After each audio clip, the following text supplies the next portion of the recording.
Alright, sorry for the interruption there. I think we should be going a little bit better right now.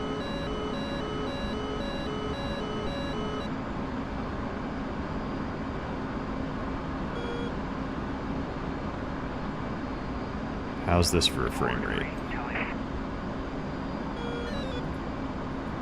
I feel like we fixed it.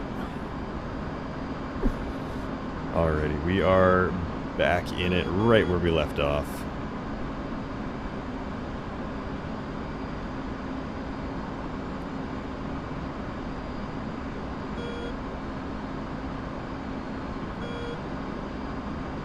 Let's try this again.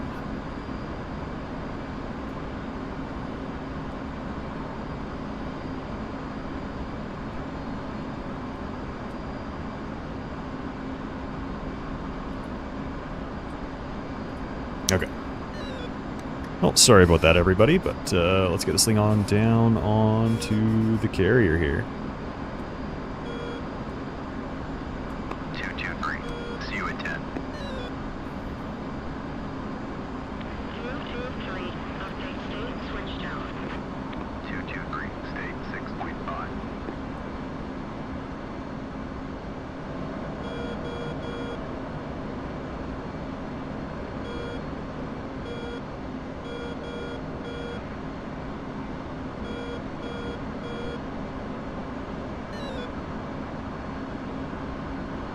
Altitude. Altitude.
Let's start bringing this thing around.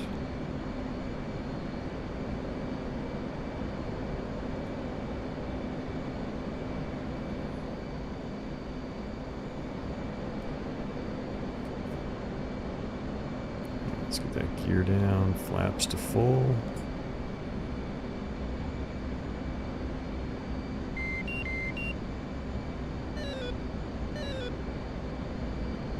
Just check the numbers on the carriers as we fly back, make sure that we're actually going to the right one.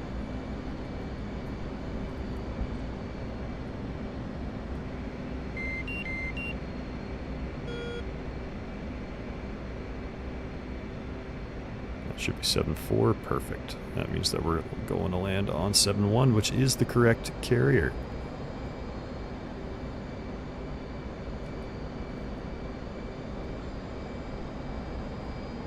And I do apologize for the interruption there, everybody. Yeah, it just seemed like the stream health was bad, but we restarted it, played around with a couple of the settings, and I think we are good again.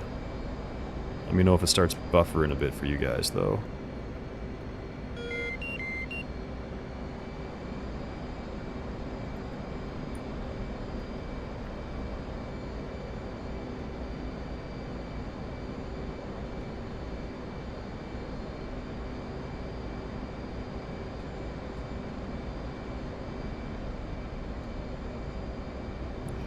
Should be good to start turning in. Before we do so, just make sure gears down, flaps to full, hook is down. Alright. Let's get turned in.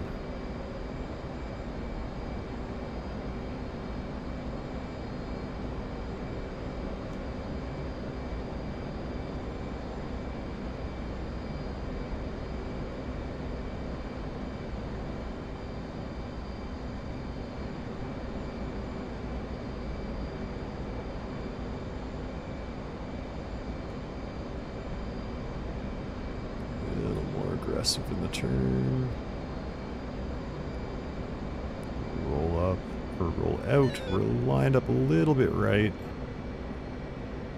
Bring it back just a bit to the left.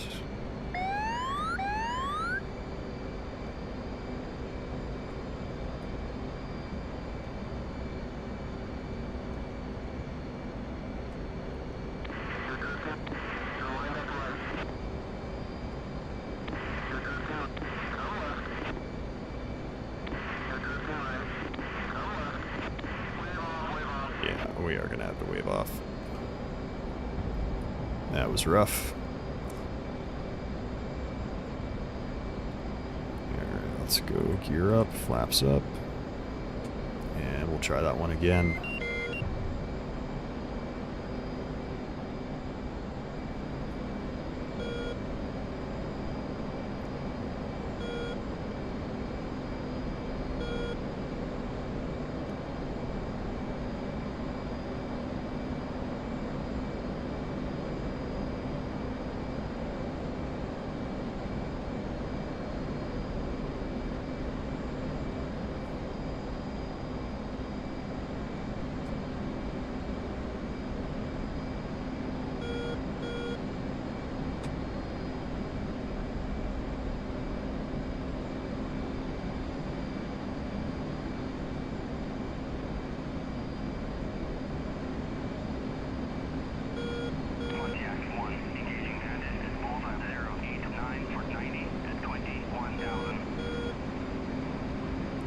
Let's try this case 1 recovery again.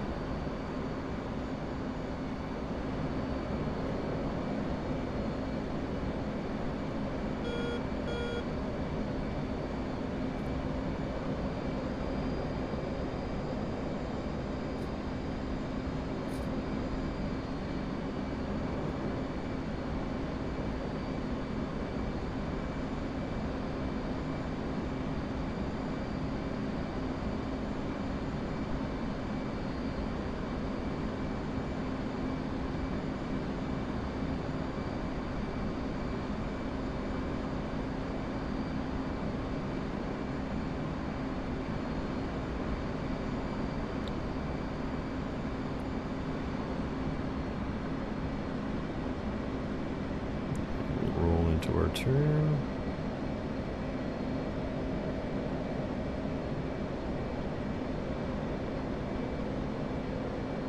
Looking for 250 knots. To drop our gear and flaps, that's 250. Gears down, flaps to full. Take a look at how we're lined up. Good, we dropped a little bit of altitude there.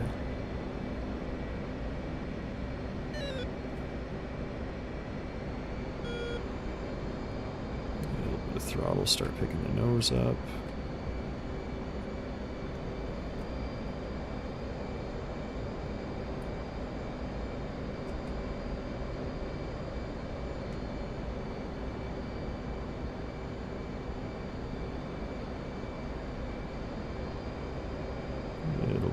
Power. Just make sure gears down, flaps are full, hook is down.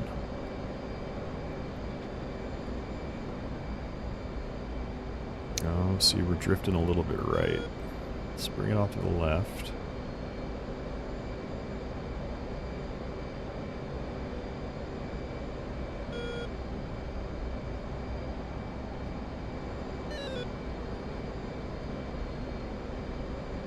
Alright. Drop the nose just a bit. And let's get into our turn. A little bit more power.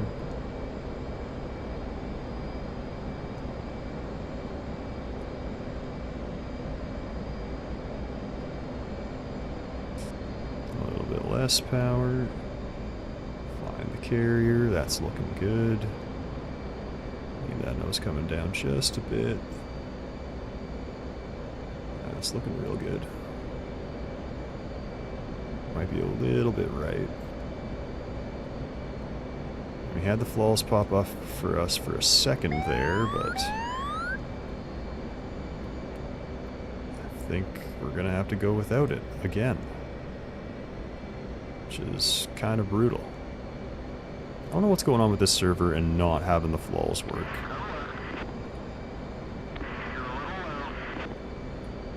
A little low. There we go, there's the flaws. Oh, we can recover this.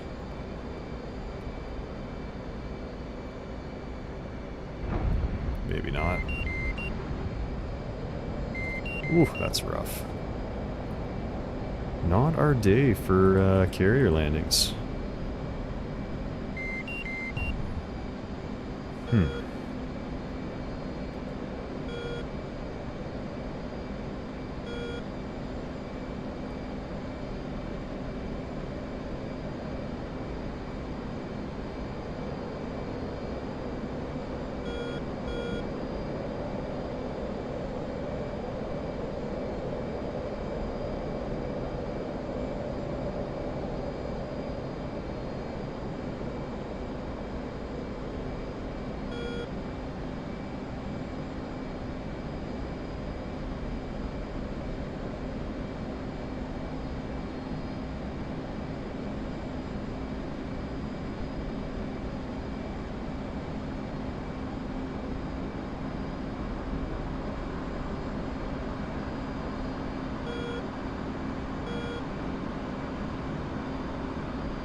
Alright, one more time.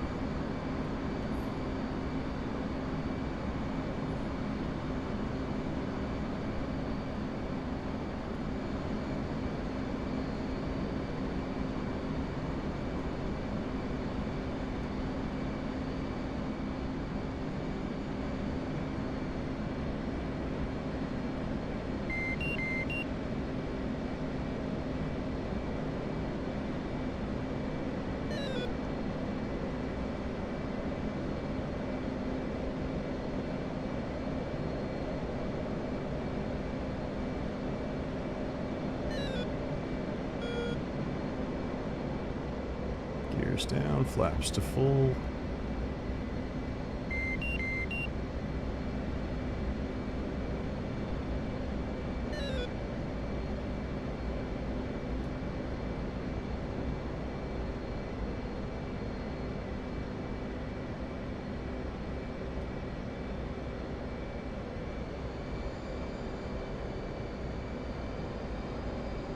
For about 900, 950 feet. A little bit less power.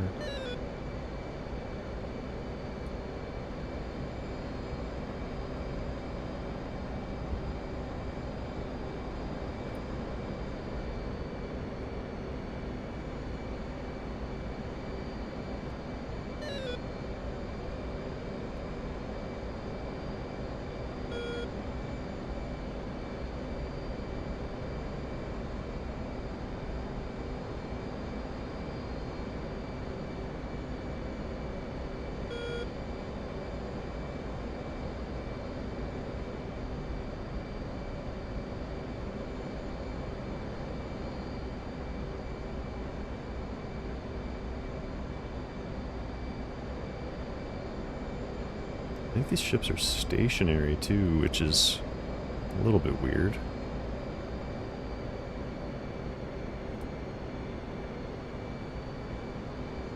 I'm gonna go nice and long, give ourselves quite a bit of time to get aligned, because Seem to be struggling with this today. Alright, we should be good here. Let's go ahead and turn in.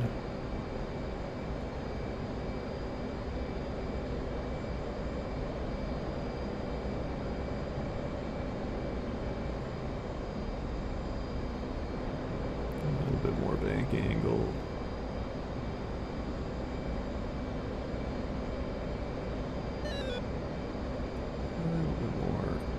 There we go. That's looking good, but we are quite low. Let our nose come up.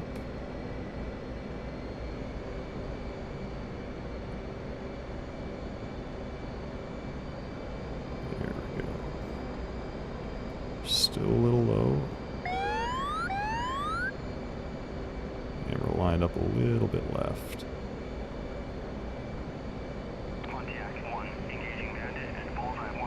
Lined up quite a bit left, actually. Now let's start bringing it back in.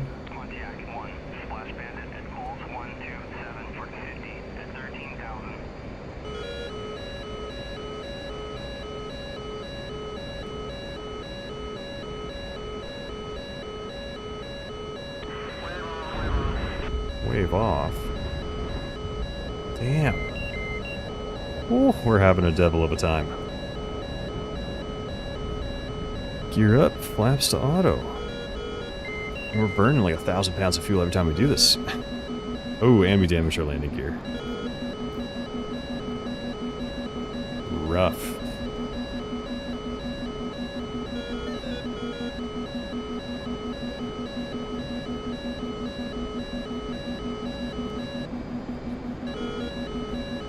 What did we damage? Ooh. That is no bueno. No bueno at all.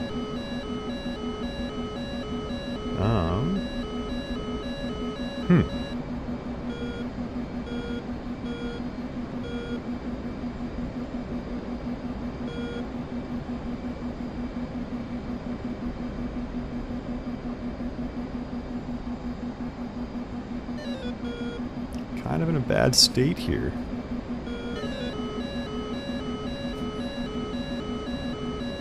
Tell you what, let's stop trying to land on the Roosevelt. Let's land on the Stennis instead. 223, abort inbound, resuming mission. Marshal, 223. Because it's happening again where the Angels 5, state 3.9. attack end station for the Roosevelt is coming from the Stennis now, so we should actually be able to use our BRC 351 for 342. Whoops. 342. Hopefully that'll be the little bit of a handhold that we need to actually get this thing down. 223, we'll see you at 10, state 3.8. Let me go ahead and silence that alarm if I can. There we go.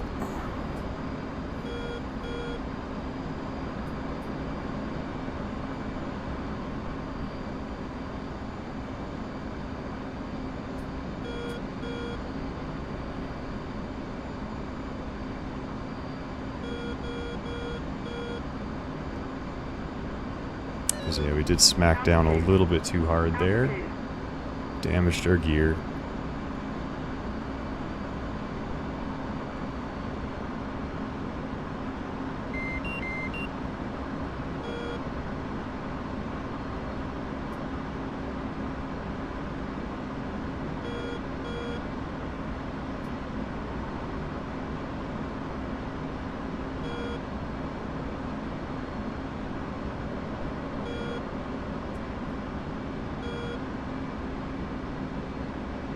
So now we're trying to land on this carrier instead.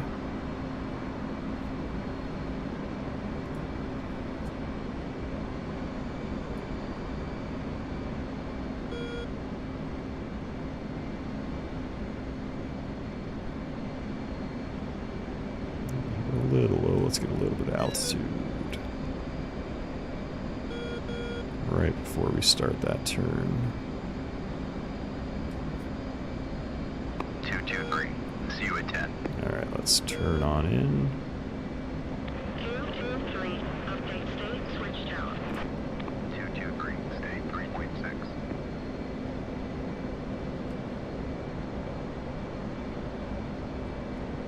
And flaps down, gears down.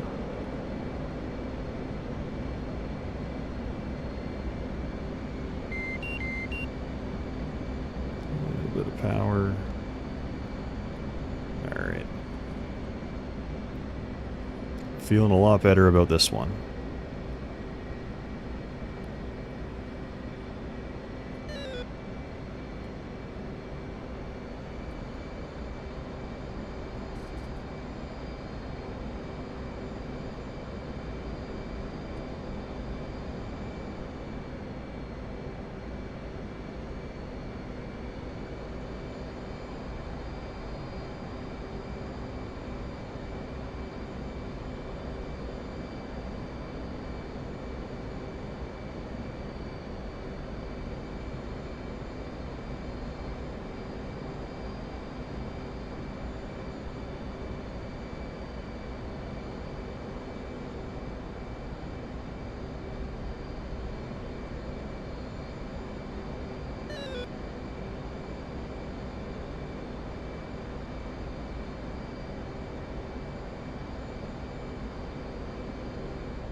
Let's try this again. Lose a little bit of altitude before we turn in.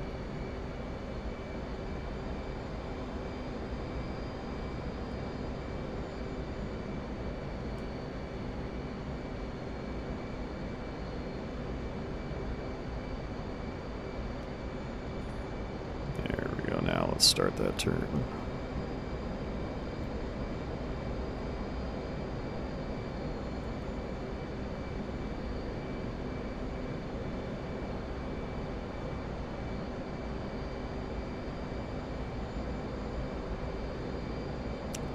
Oh, and I just realized because of that gear damage, our AOA indexer isn't going to work. This is going to be hairy. This is not going to be fun at all. We are in a very bad state right now.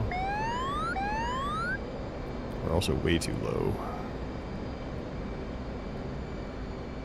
And we're just going to have to hope for the best and trust the E-bracket. This is a bad landing. Oh my god. I don't know what's happening to me today.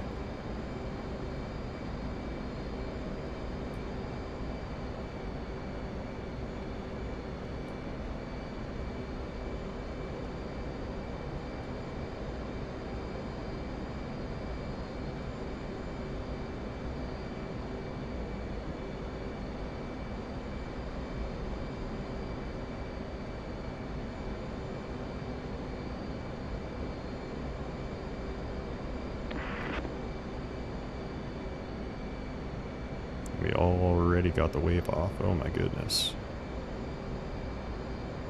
I just want to get this thing down.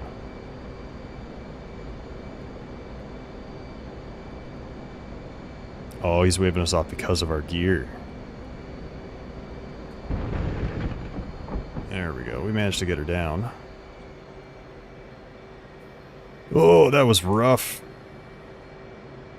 On in the middle of a Monday there, Bill. You know it. I told you, I got some time off from work for now.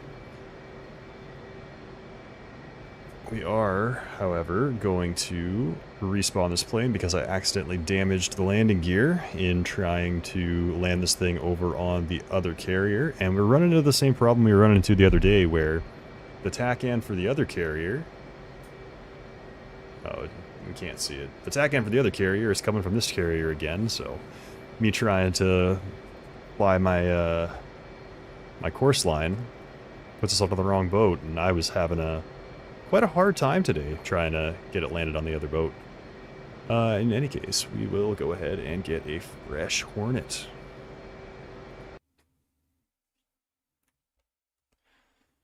And we'll go from CVN.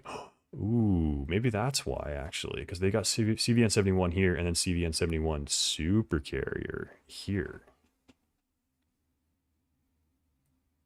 Weird. But okay, we were saying that we were going to go bring some anti-air missiles with us this time, because there's quite a few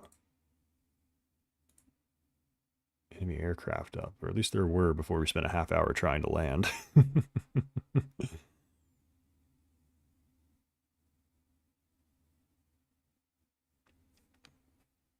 It is faster to respawn, man.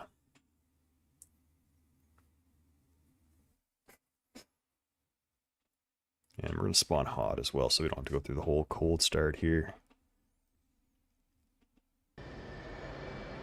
Alright.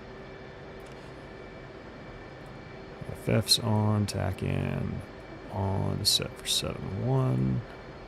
Data link, on. Before we get going,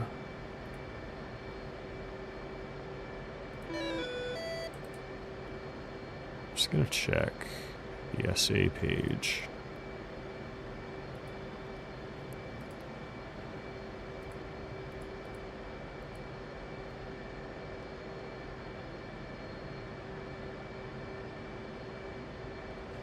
Well, I'm not 100% sure, because like if we look at the... No, you can't see it. Should be up there. No, it's not there either. Anyway, this is definitely has like the... I don't know what it's called on a boat, but the sideboard number on this ship is definitely 71. And then if we zoom in on the other one, that is the Stennis, because it's 74. Right, you can see center screen there. That is CVN 74, and we're on CVN 71. And our TAC-in channel should be 71. Anyway, we're going to go take care of some aircraft here. And I brought harms as well, didn't I? Yes, I did. Okay. Let's just take a look. So we did destroy some SA-11s out there at Sakumi. But I think there is still a couple more down there.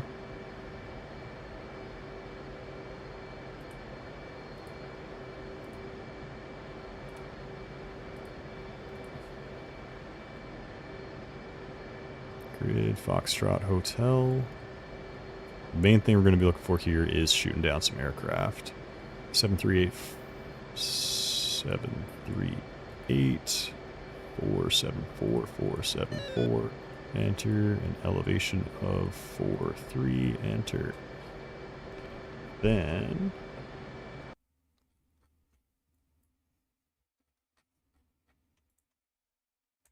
Gudada as well, because they're also going to have a bunch of air defense on them. Grid there, also Foxtrot Hotel, 277, 277, 743, 743. Enter, elevation of 69. Alright, let's get back up in the air.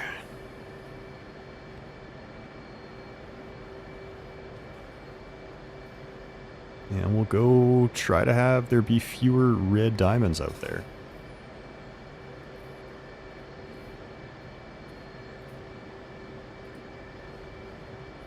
And then I don't want to fly off of the Stennis there because they don't have the deck crew on that one.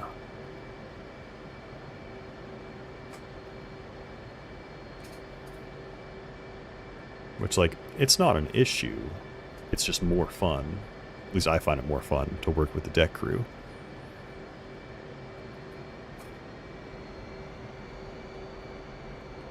But you gotta do what you gotta do.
Alrighty, let's get this thing up in the air. And we're gunning for all those red diamonds.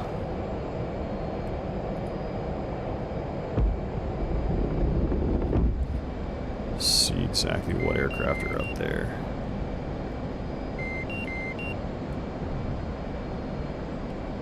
Let's see what we're working with.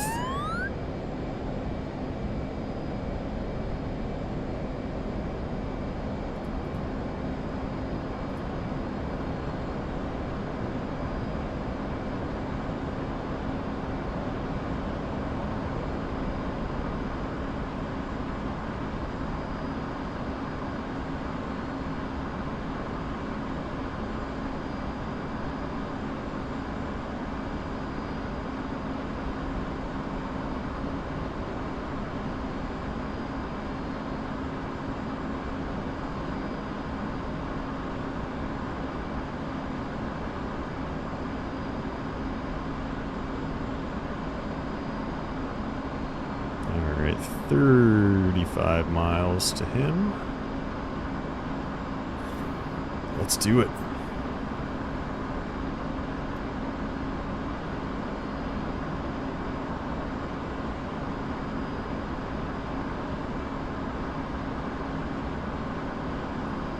Looks like he's coming toward us as well.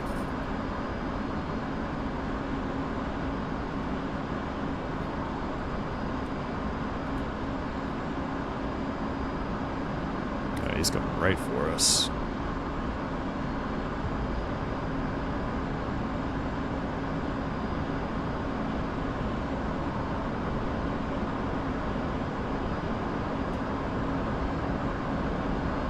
Honestly, I'm gonna fire early here. Oh, I never turned my RWR back on. There we go, he's fired on us. I'm gonna hit him with one more. See that he did fire on us. I'm going to start laying some chaff out. Wait for those missiles to get on their own. They're on their own. Let's go evasive.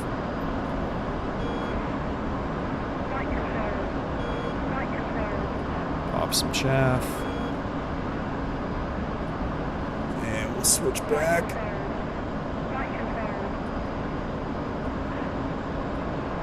I think we managed to duck that. And let's see where he went. He dove. He's low now. Let's see if we can pick him back up. He's at 5,000 feet. Down here. I think both of us missed each other. He's flying away from us, though. Let's get you back. Should be picking him up. Come on. Or maybe? Where did he go?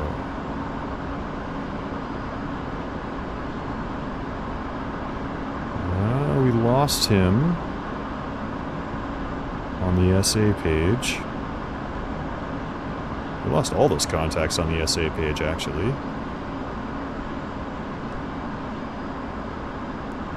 But I can see some stuff right here, so maybe he ejected. I don't think we got him, though. Someone else might have hit him.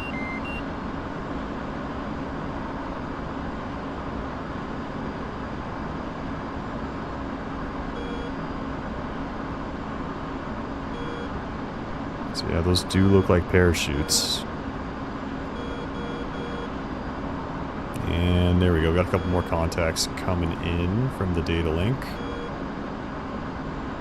What are these? So those are parachutes. Yeah, so they ejected. We won't hit them. Hello, gentlemen. It was wonderful fighting with you. And we're going to need to get some altitude here as we start heading toward this other contact. Where are you? He's low. Is he just on the ground?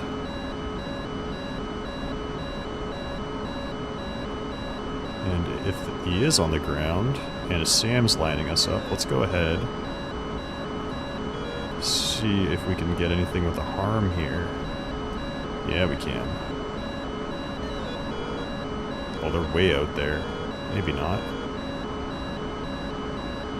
Some SAM just fired in front of us there.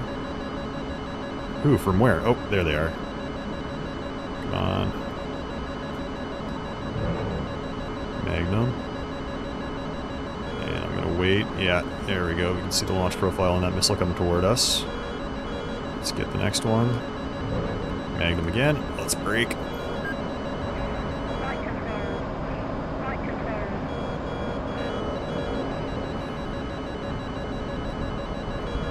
Yeah, they're coming. A little bit of chaff. And let's break into that.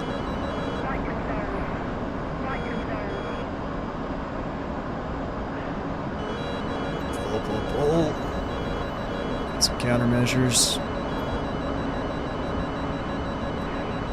And now we pray. I think we managed to dodge those. Oh, yeah. You can see the puff of smoke right there. Something's still coming for us, though. Oh, there's something. I think we're safe from that, too. Whew. Alrighty, I don't feel particularly safe right now. Let's get out of here. Oh, and there's an enemy aircraft right behind us. We're going to have to do something about that. Those missiles are still coming for us. We see 2 more puffs of smoke down there. Okay, so we did manage to get a hit on some of that stuff with those harms. There's a MiG-29 somewhere out there behind us.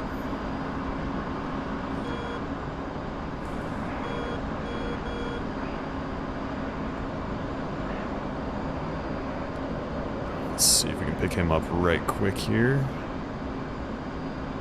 He's low. How about you? You're high. I don't really want to be flying much over that way.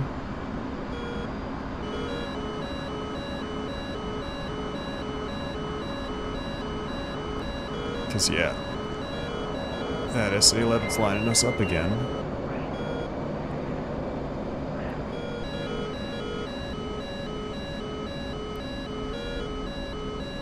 And there's that Su-27 out there. He's at 21 miles. We might actually go for him. I just don't love how close we are to that SAM site. That's going to be this guy.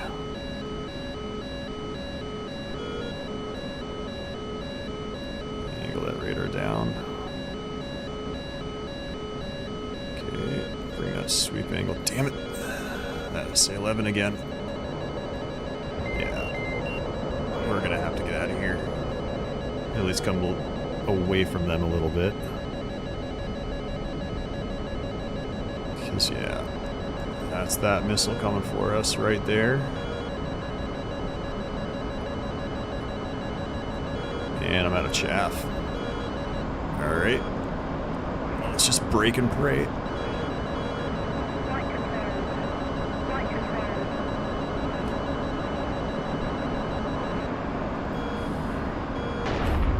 Damn it. Pushed our luck a little bit too much there. Yeah, we should have pulled back there. The SA-11 was always going to get us. Whew. Rough one for the boys today. Very rough one.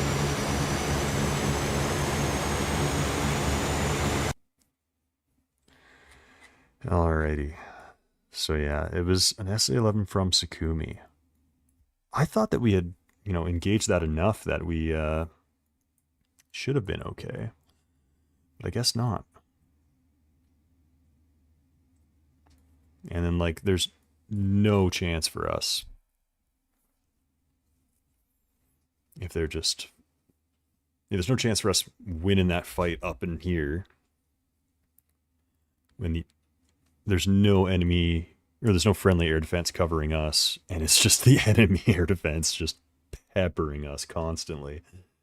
Yeah, we didn't really stand much of a chance there. Well, we can try this again. Where are the rest of our friendly aircraft? There were a bunch of people on this server not too long ago. Looks like it's emptied out quite a bit, though.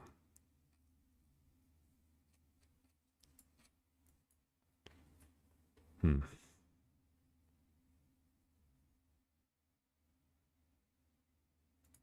Well, you know what?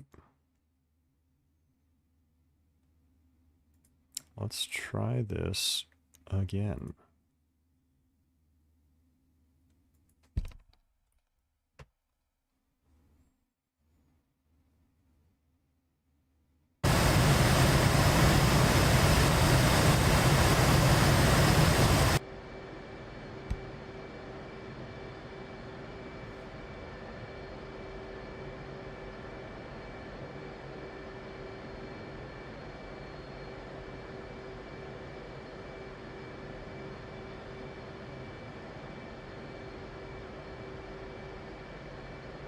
I'm getting quite a bit of lag here.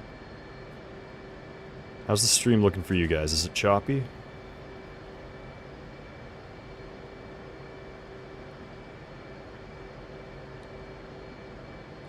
You know what? It's looking choppy to me. I think I'm going to switch servers because I'm just having a bit of a hard time on this server here. Keeps killing the stream health. I'm going to go ahead and take a quick little break here. And then I'm going to go back onto the Foria server because they're quite a bit closer to me. And there's a lot less lag when I play on that server. So I'm going to take a quick little break here, switch over to the Foria server, and I'll be right on back. And I'll see y'all shortly.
Alrighty, everybody.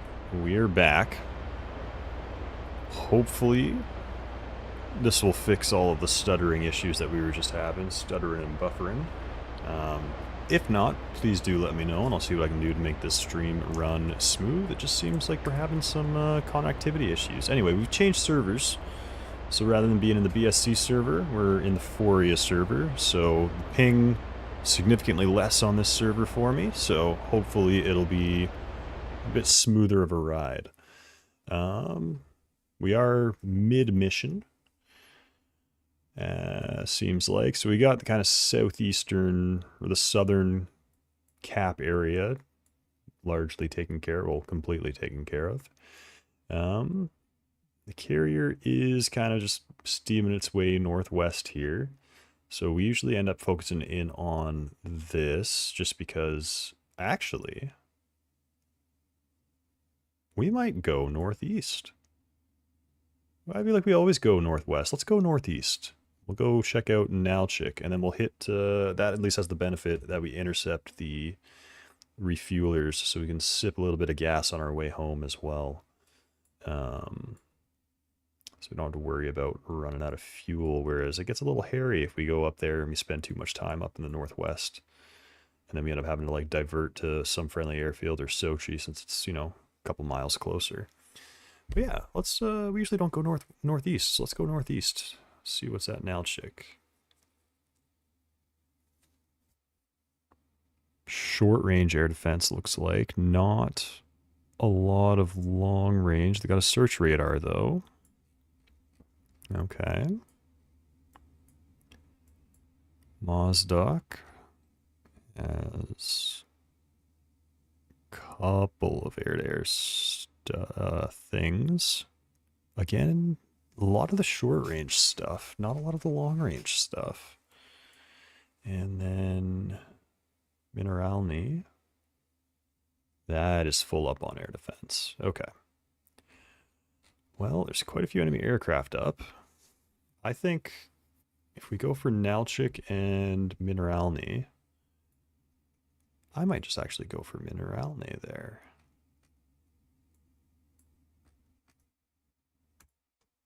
Let's do that.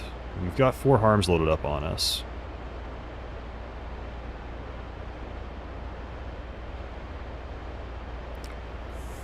Watched me get toasted. I sure did.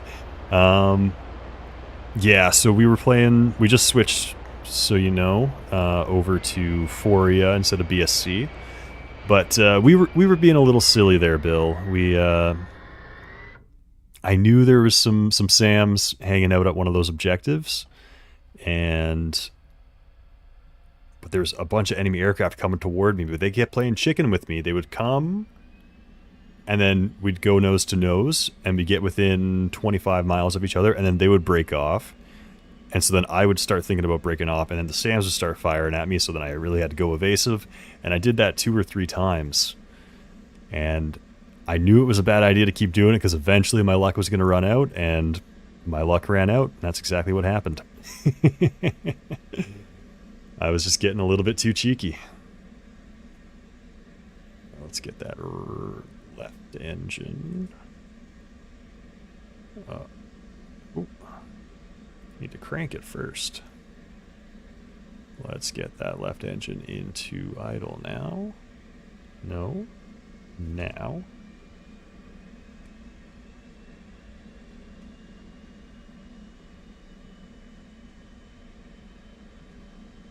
There we go.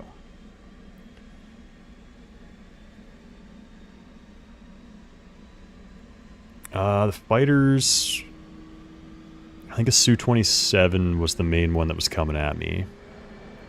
But there was actually a bunch.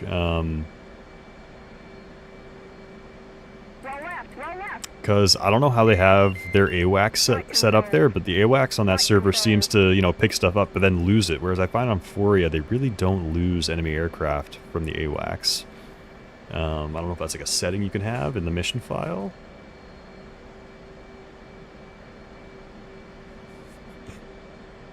Bill, a man can dream. If I'm agile enough and I twist and turn and pull crazy amounts of G's, maybe I can dodge some missiles. But, yeah, you're right, and my luck definitely did run out.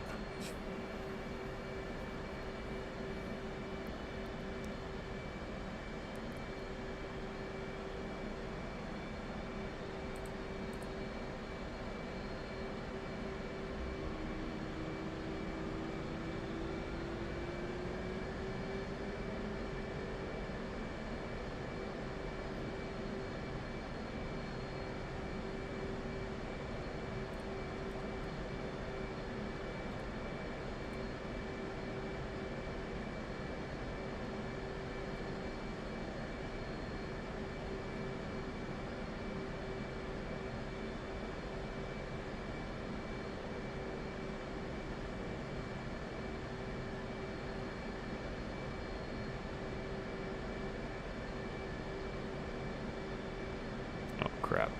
I didn't hit my FCS reset. I'm gonna have to run this test again.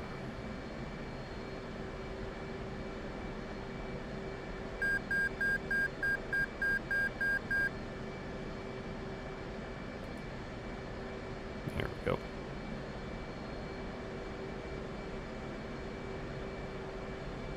Yeah, see, that's what I was kind of thinking. It seems to like just drop the contacts, and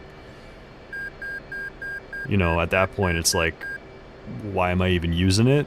Like, it'll like blip something up for you, but then you need to track it yourself, which I may be realistic, but I feel like the AWACS should be doing a pretty good job of feeding that target info to you.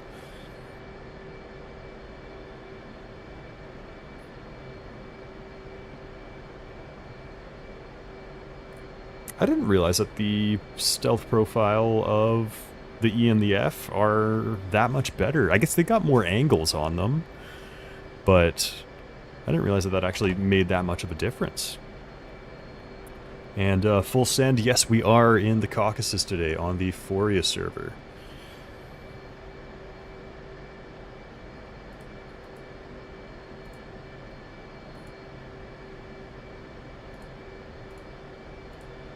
I'm just going to input a waypoint that we've been waiting on here. Grid is going to be Lima Papa. Ooh, that's going to be a long flight.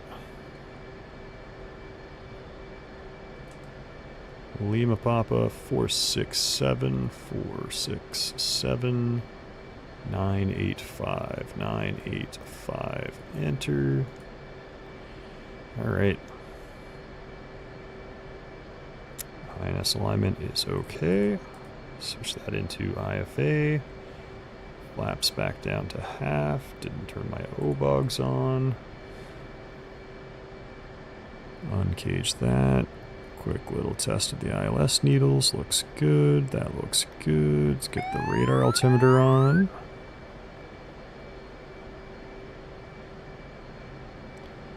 Alrighty, I think we are just about ready to get going here. Oh, one more thing real quick. Just check. Actually, I know how much we weigh. We should be 17 degrees nose up with harms. Let's get taxiing and get moving.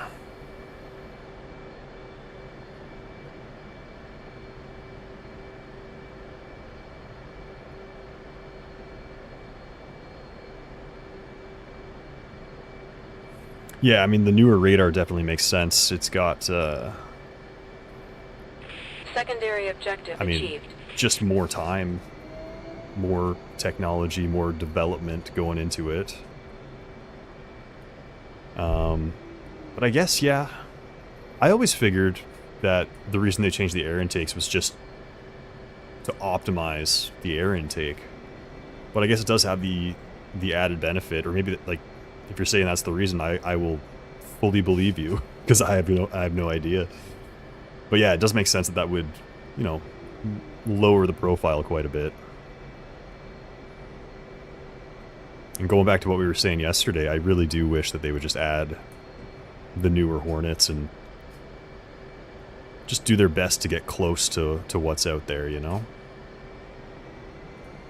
Because we're pretty much stuck in the 90s in this game. And I get why, but Like you were saying, they should just, you know, get as close as they can. And call good enough. And they can, you know, push patches and stuff as required.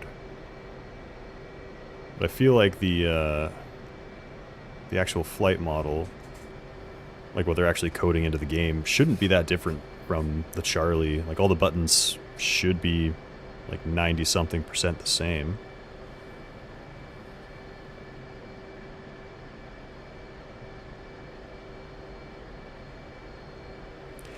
Yeah, I mean, one of these days I am going to learn the 16 and see. I know a lot of people are big fans of the F-16 in DCS.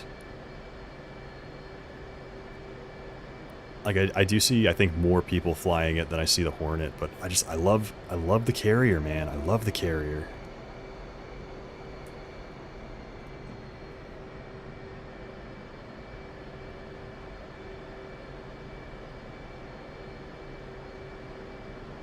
Oh.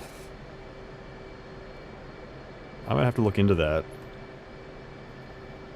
I don't know if you've noticed, but I'm a pretty big plane guy myself, too. I do enjoy learning about them. Specifically, like, military aircraft, fighter aircraft.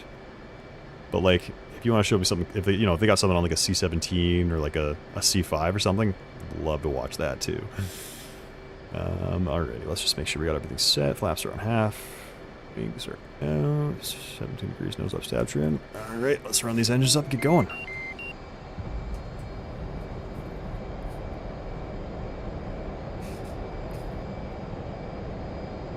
Head straight back. Boom. And we're airborne. Let's get that gear up. Flaps into auto. Pull our HSI up. Map to the waypoint. Go ahead and get our RWR, jammer, and countermeasure set. Also going to arm that ejection seat. Whoopsies.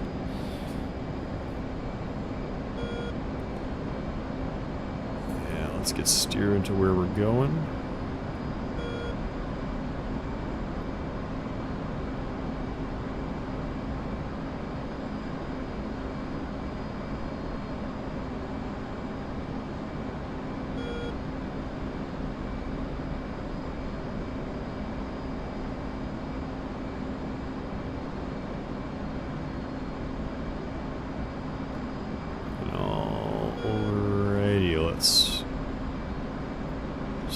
Autopilot on for a couple 163 miles to the target.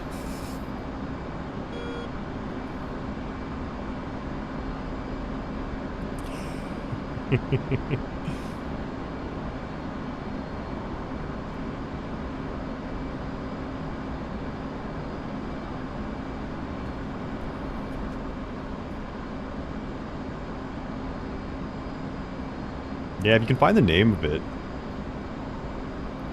So I don't have Paramount, but I do have Prime, so if it's on Prime, I might check it out.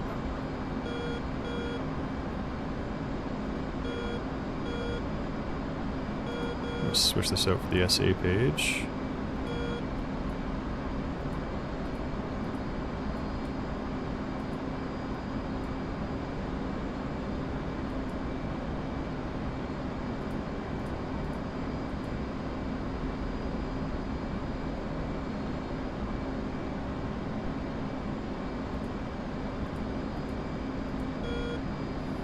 There we go. Not looking like a lot of enemy aircraft out here.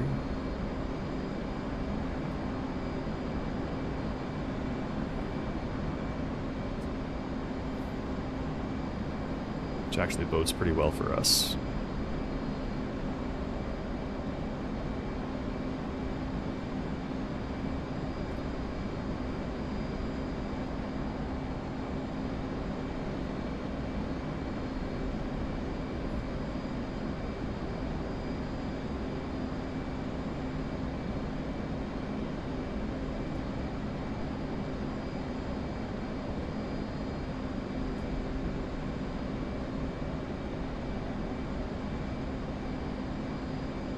Oh, there is an enemy aircraft out there now.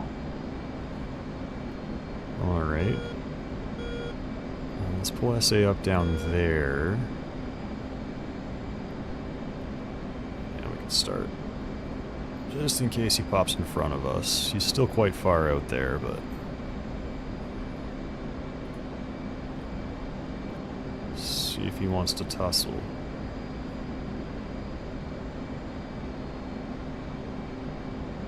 I'll just get above this bank of clouds and then we'll level off and keep heading toward our target area. There we go. And 25,000 feet seems like a good altitude to be cruising at for us right now.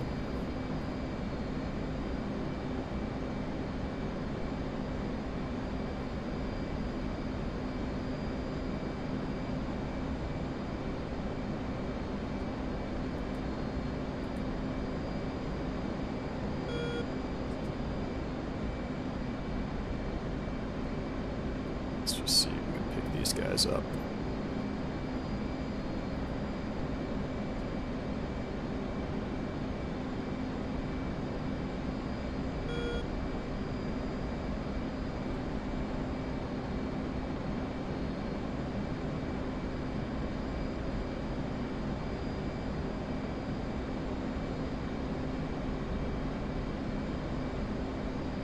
Quite a distance out there.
I don't know if someone's going to beat us to these guys, but we've got a pretty solid chance of running into them before they run into us. Looks like they're heading horizontal.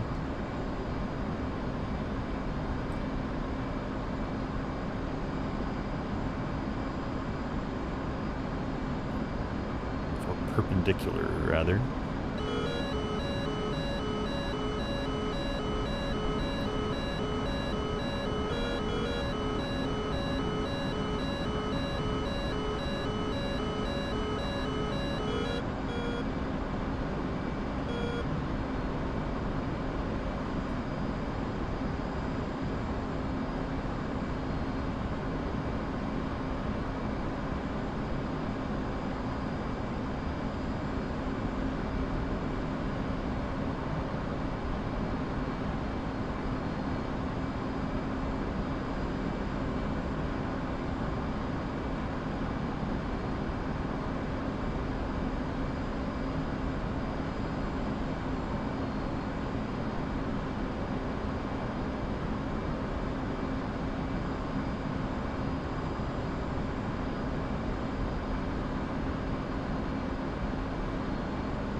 looks like that friendly ended up getting him. That's fine, we'll steer back onto our target area. How are we on fuel? We're going to be good to get rid of our external tank.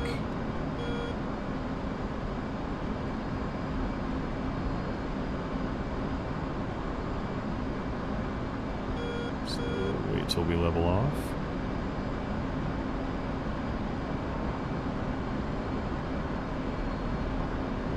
Air Warriors, okay.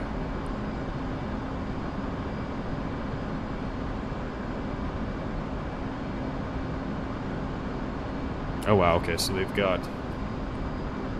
They cover literally everything then. Assuming that they cover pretty much everything if they've got 11 seasons of 3 episode seasons. Oh, C-17!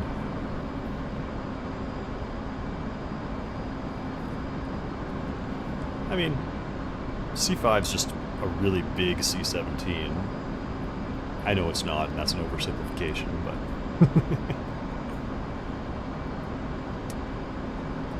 maybe they'll get it in season 12.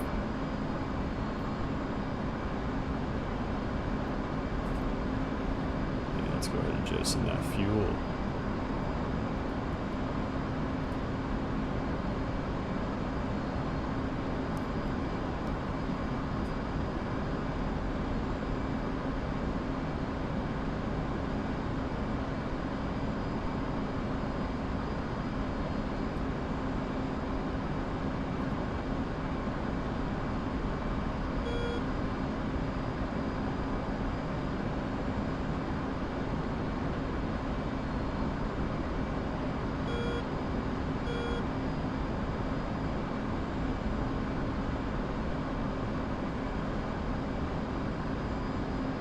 E3, okay, so that is our AWACS up over there.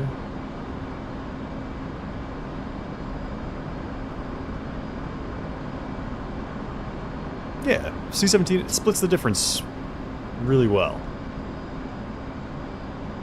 And I mean, maybe this is just me being ignorant, but I don't know, I feel, in my opinion, the C5 is like too big. You know what I'm saying? Like, as far as strategic airlift goes, I'm sure we do require an aircraft of that size. But like, you look at the size of the C-17 and you're like, man, that is a huge aircraft. And then you see one parked next to a C5 and it looks like a tiny, tiny little plane compared to a C5. But I'm pretty sure that a C5 can airlift 2 Abrams at a time, which is crazy. I could be wrong about that. Maybe it's like 2 Strikers, 1 Abrams.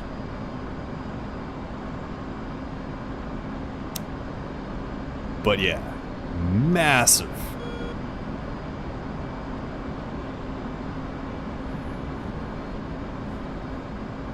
And I do agree with you that the C-130 is awesome.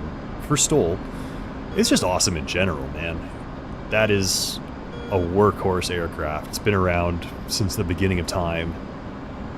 And there's, you know, there's some equipment, some aircraft that, you know, time to phase them out. They're getting old or whatever. I don't think we're ever going to see the C-130 die.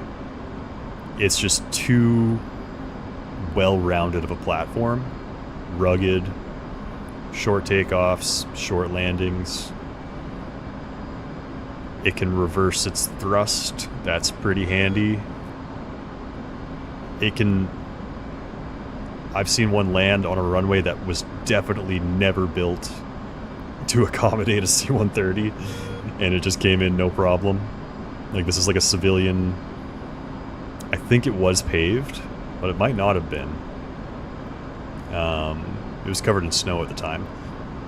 But, yeah, no, C-130 just came right on in and landed on it, no problem. Got itself turned around, dropped some stuff off, took off again. Crazy.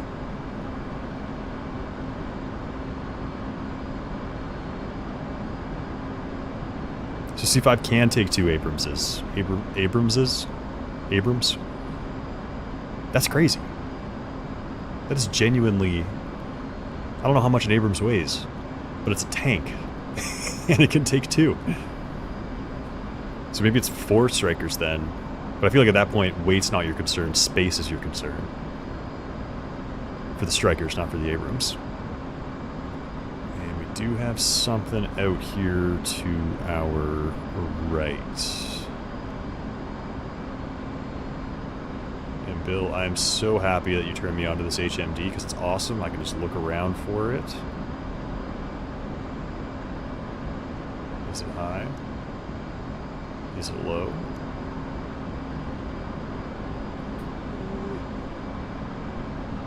I'm not seeing it. The SA page is saying it's there. Oh, there it is.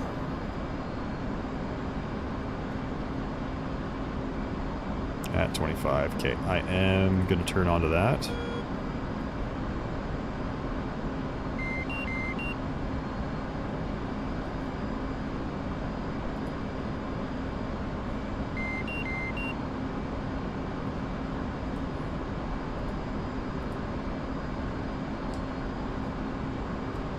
See if we can pick him up. We sure can.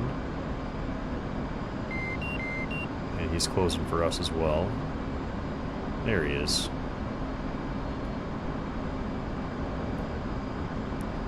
That got a little wonky.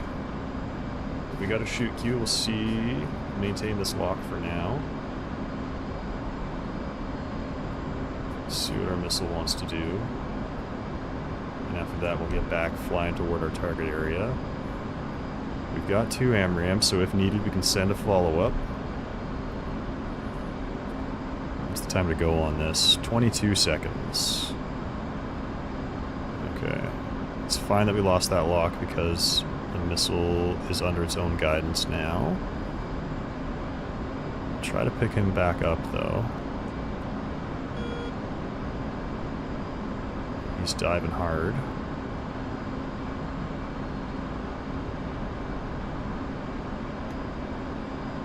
We'll be ready for a follow-up shot, though. Don't want to dive too much on him.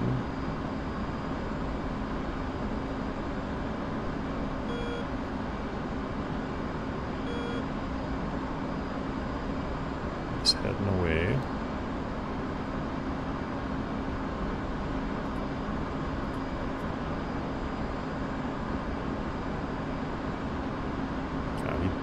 He dove a lot.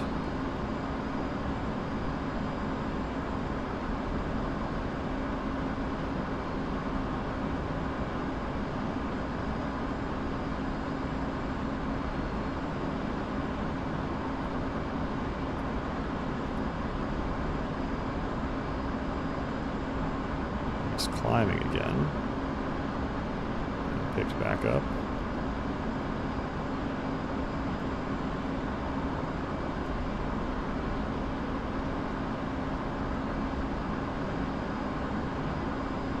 Might be just trying to suck us in towards those SAMs. 70 tons, so that thing can lift 140 tons. That's crazy. I'm just imagining that. And I cannot genuinely am having a hard time wrapping my mind around that.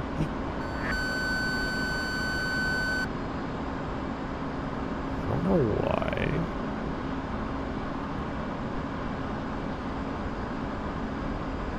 AMRAAM isn't wanting to play ball.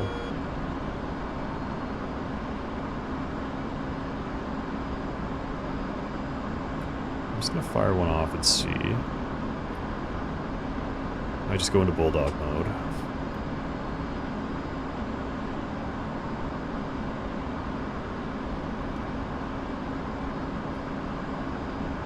Follow him in and we'll get ready with some sidewinders if that's required. Oh, we got him. Alright. Splash. Oh, jeez. What is that and from where?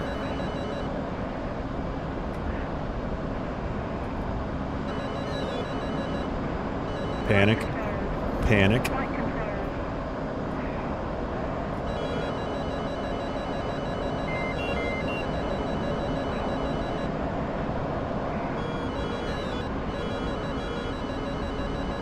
Probably from up there.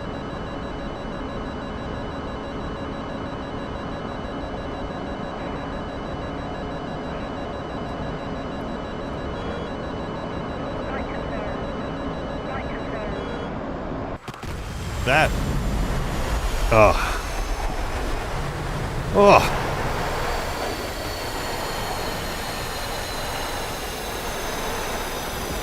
That is disheartening.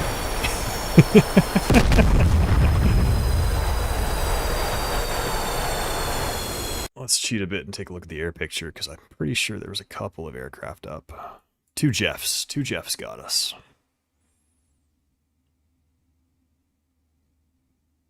So we would have been right around here, because that's the guy that we shot down.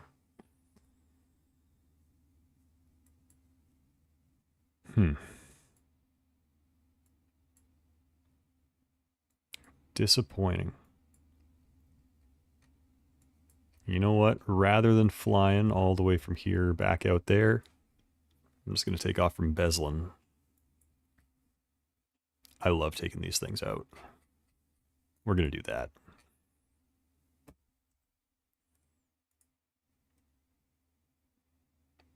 Beslin, there you are.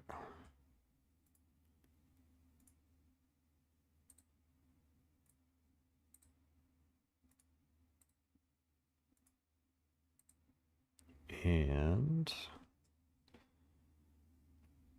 let's go with Hydras, because those are fun.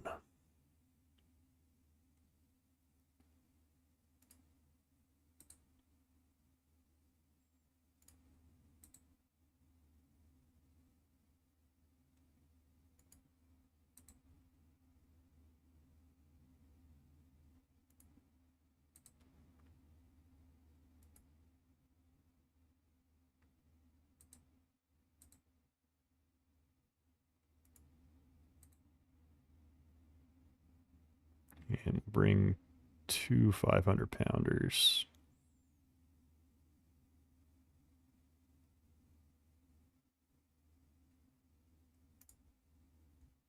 Just dump bombs, though.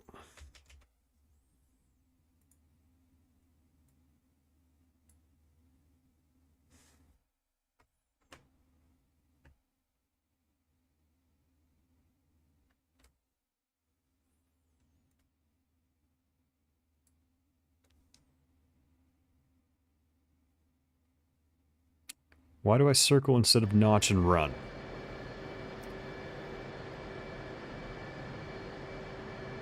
Panic? I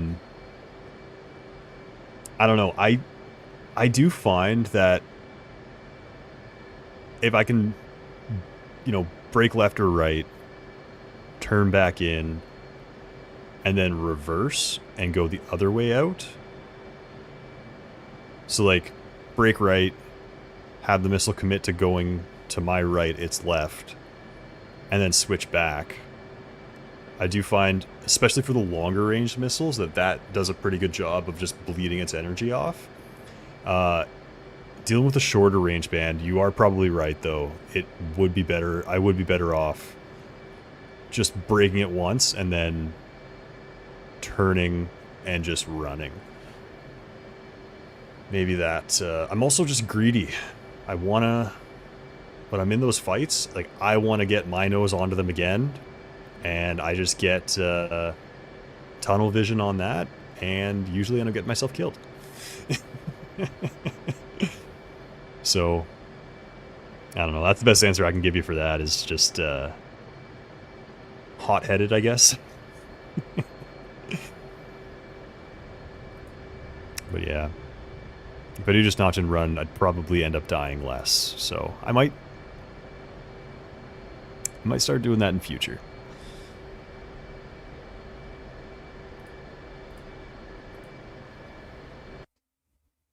But we should be getting into a nice low stakes, just absolutely ruin these guys' day.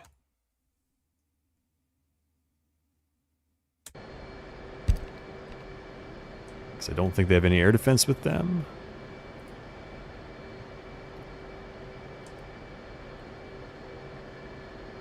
And that's a good thing for us. 63944, 63944, 93856, 93856. Elevation of 1703.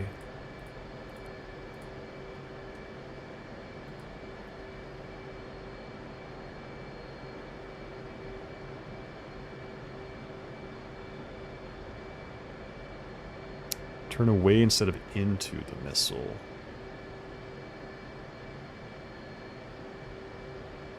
Like, how can I draw this out here? Let me pull up the HSI. So if I'm here, missile's coming, like launched from over here, it's coming towards me like this. I should be turning that way into it. That to me makes sense. But if it's coming like head on, brake right or left, and then like just kind of do that out and back. If it's coming from up here, come around and back. Makes sense, because like at the end of the day, like what we're trying to do is just bleed its kinetic energy.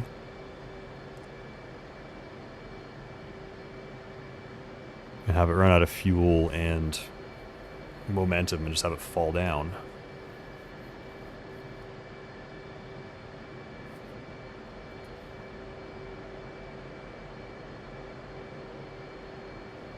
Fine, or is there defense if the minions tell us?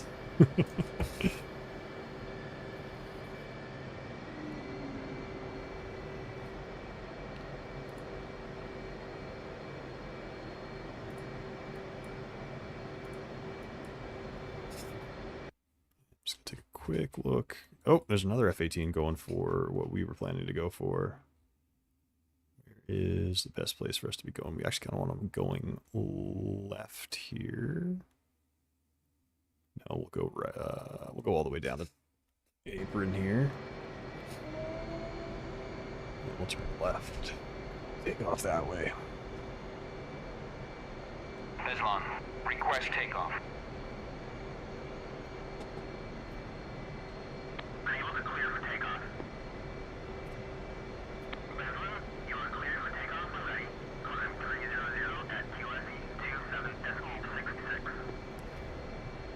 Well, Bill, next time you see a missile get shot at me, let me know. I'm gonna try to do what you're saying, if I can remember in the moment.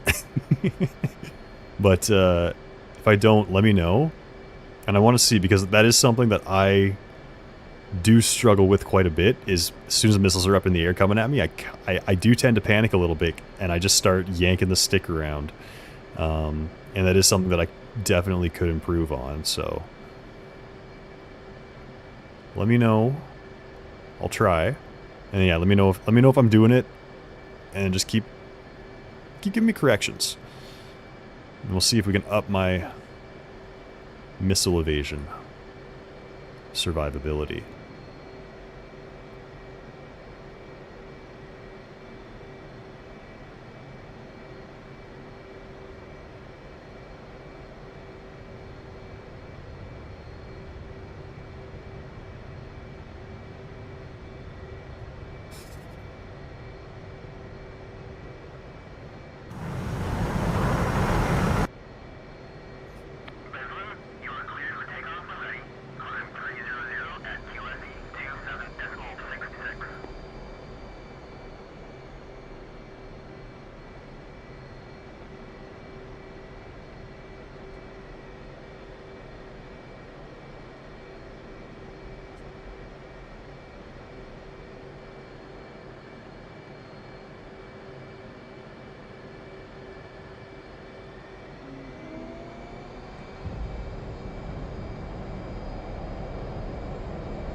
see. Turn right immediately.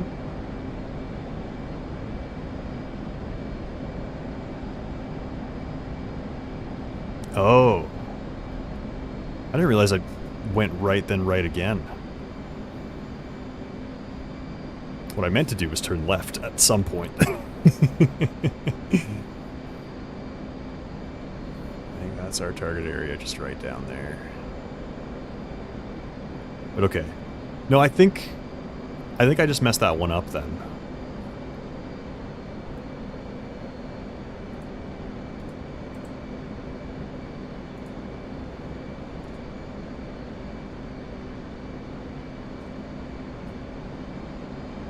Because yeah, what you're saying makes a lot of sense to me. I think I just goofed on that one.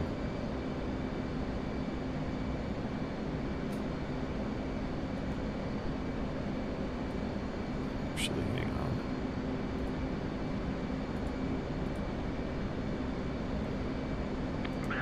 Clear to taxi to runway 10. Head on. Or takeoff. Taxi to parking area.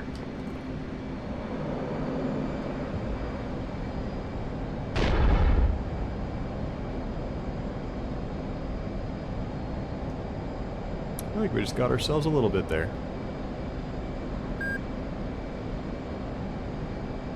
I am not switched on today, holy.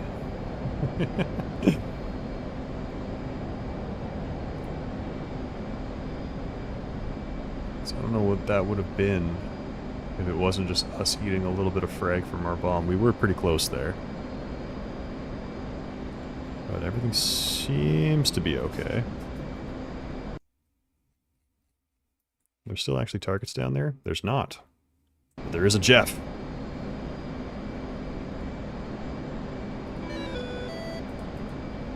Time for some revenge.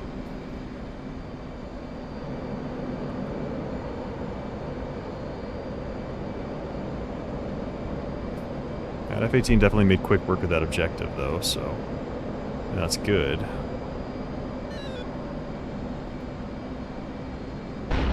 Damn it! I thought that was the aircraft, not a missile.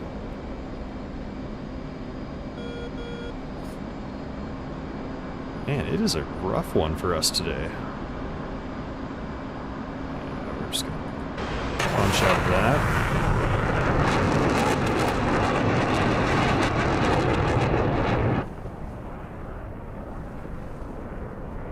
Yeah, no, Bill, I think you are right, though. I mean, that one, we definitely did not play well at all. But no, for that first one that got us shot down there, I think you are right. I'm playing it back in my head now, and I think I did just do a big loop, which is not what I should have done. Not what I meant to do either. But yeah. And I know that time I definitely didn't do what I was supposed to do. On account of the fact that we are currently in this situation.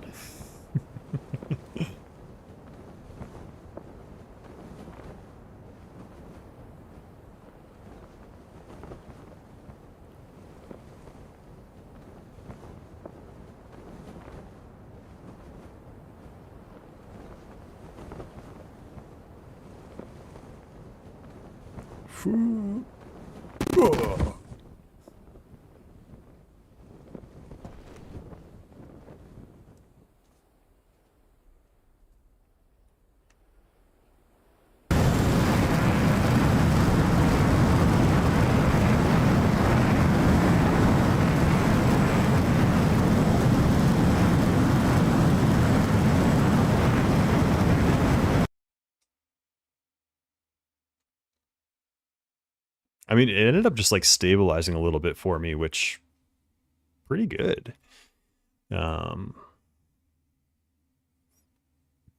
Ooh, actually, before we select a new role, let's just take a look at what we've got out there. Oh, or not.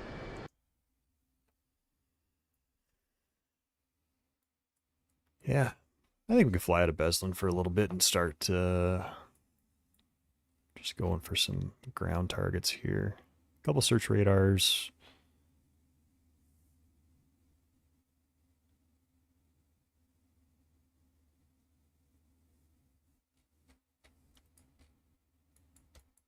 What's up here at Nalshik?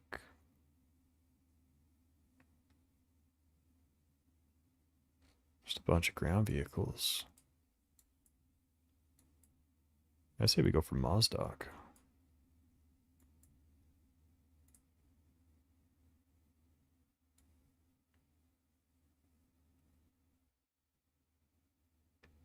It looks like all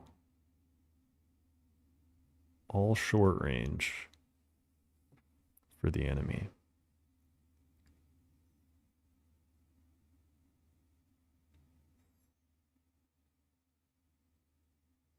I think JDAMs.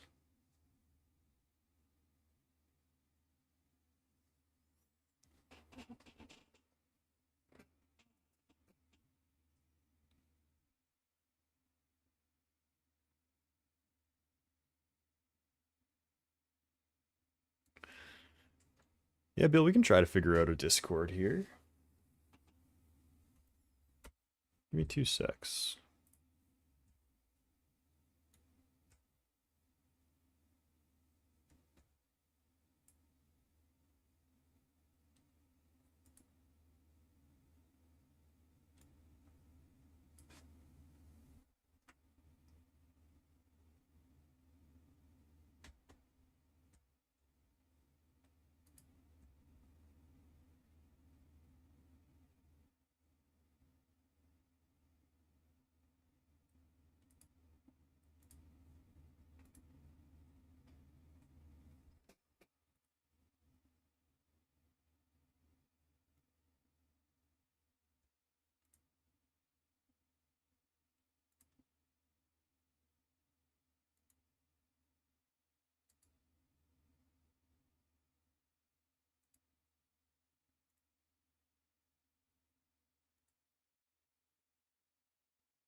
All right, I just threw my server, which I have not updated since we last talked. I threw the server link in the chat there.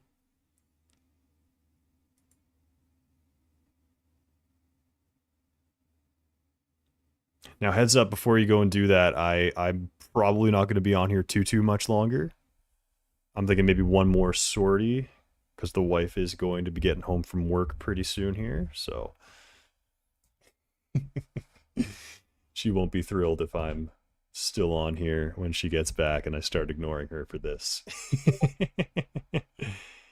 Hey, Bill, welcome.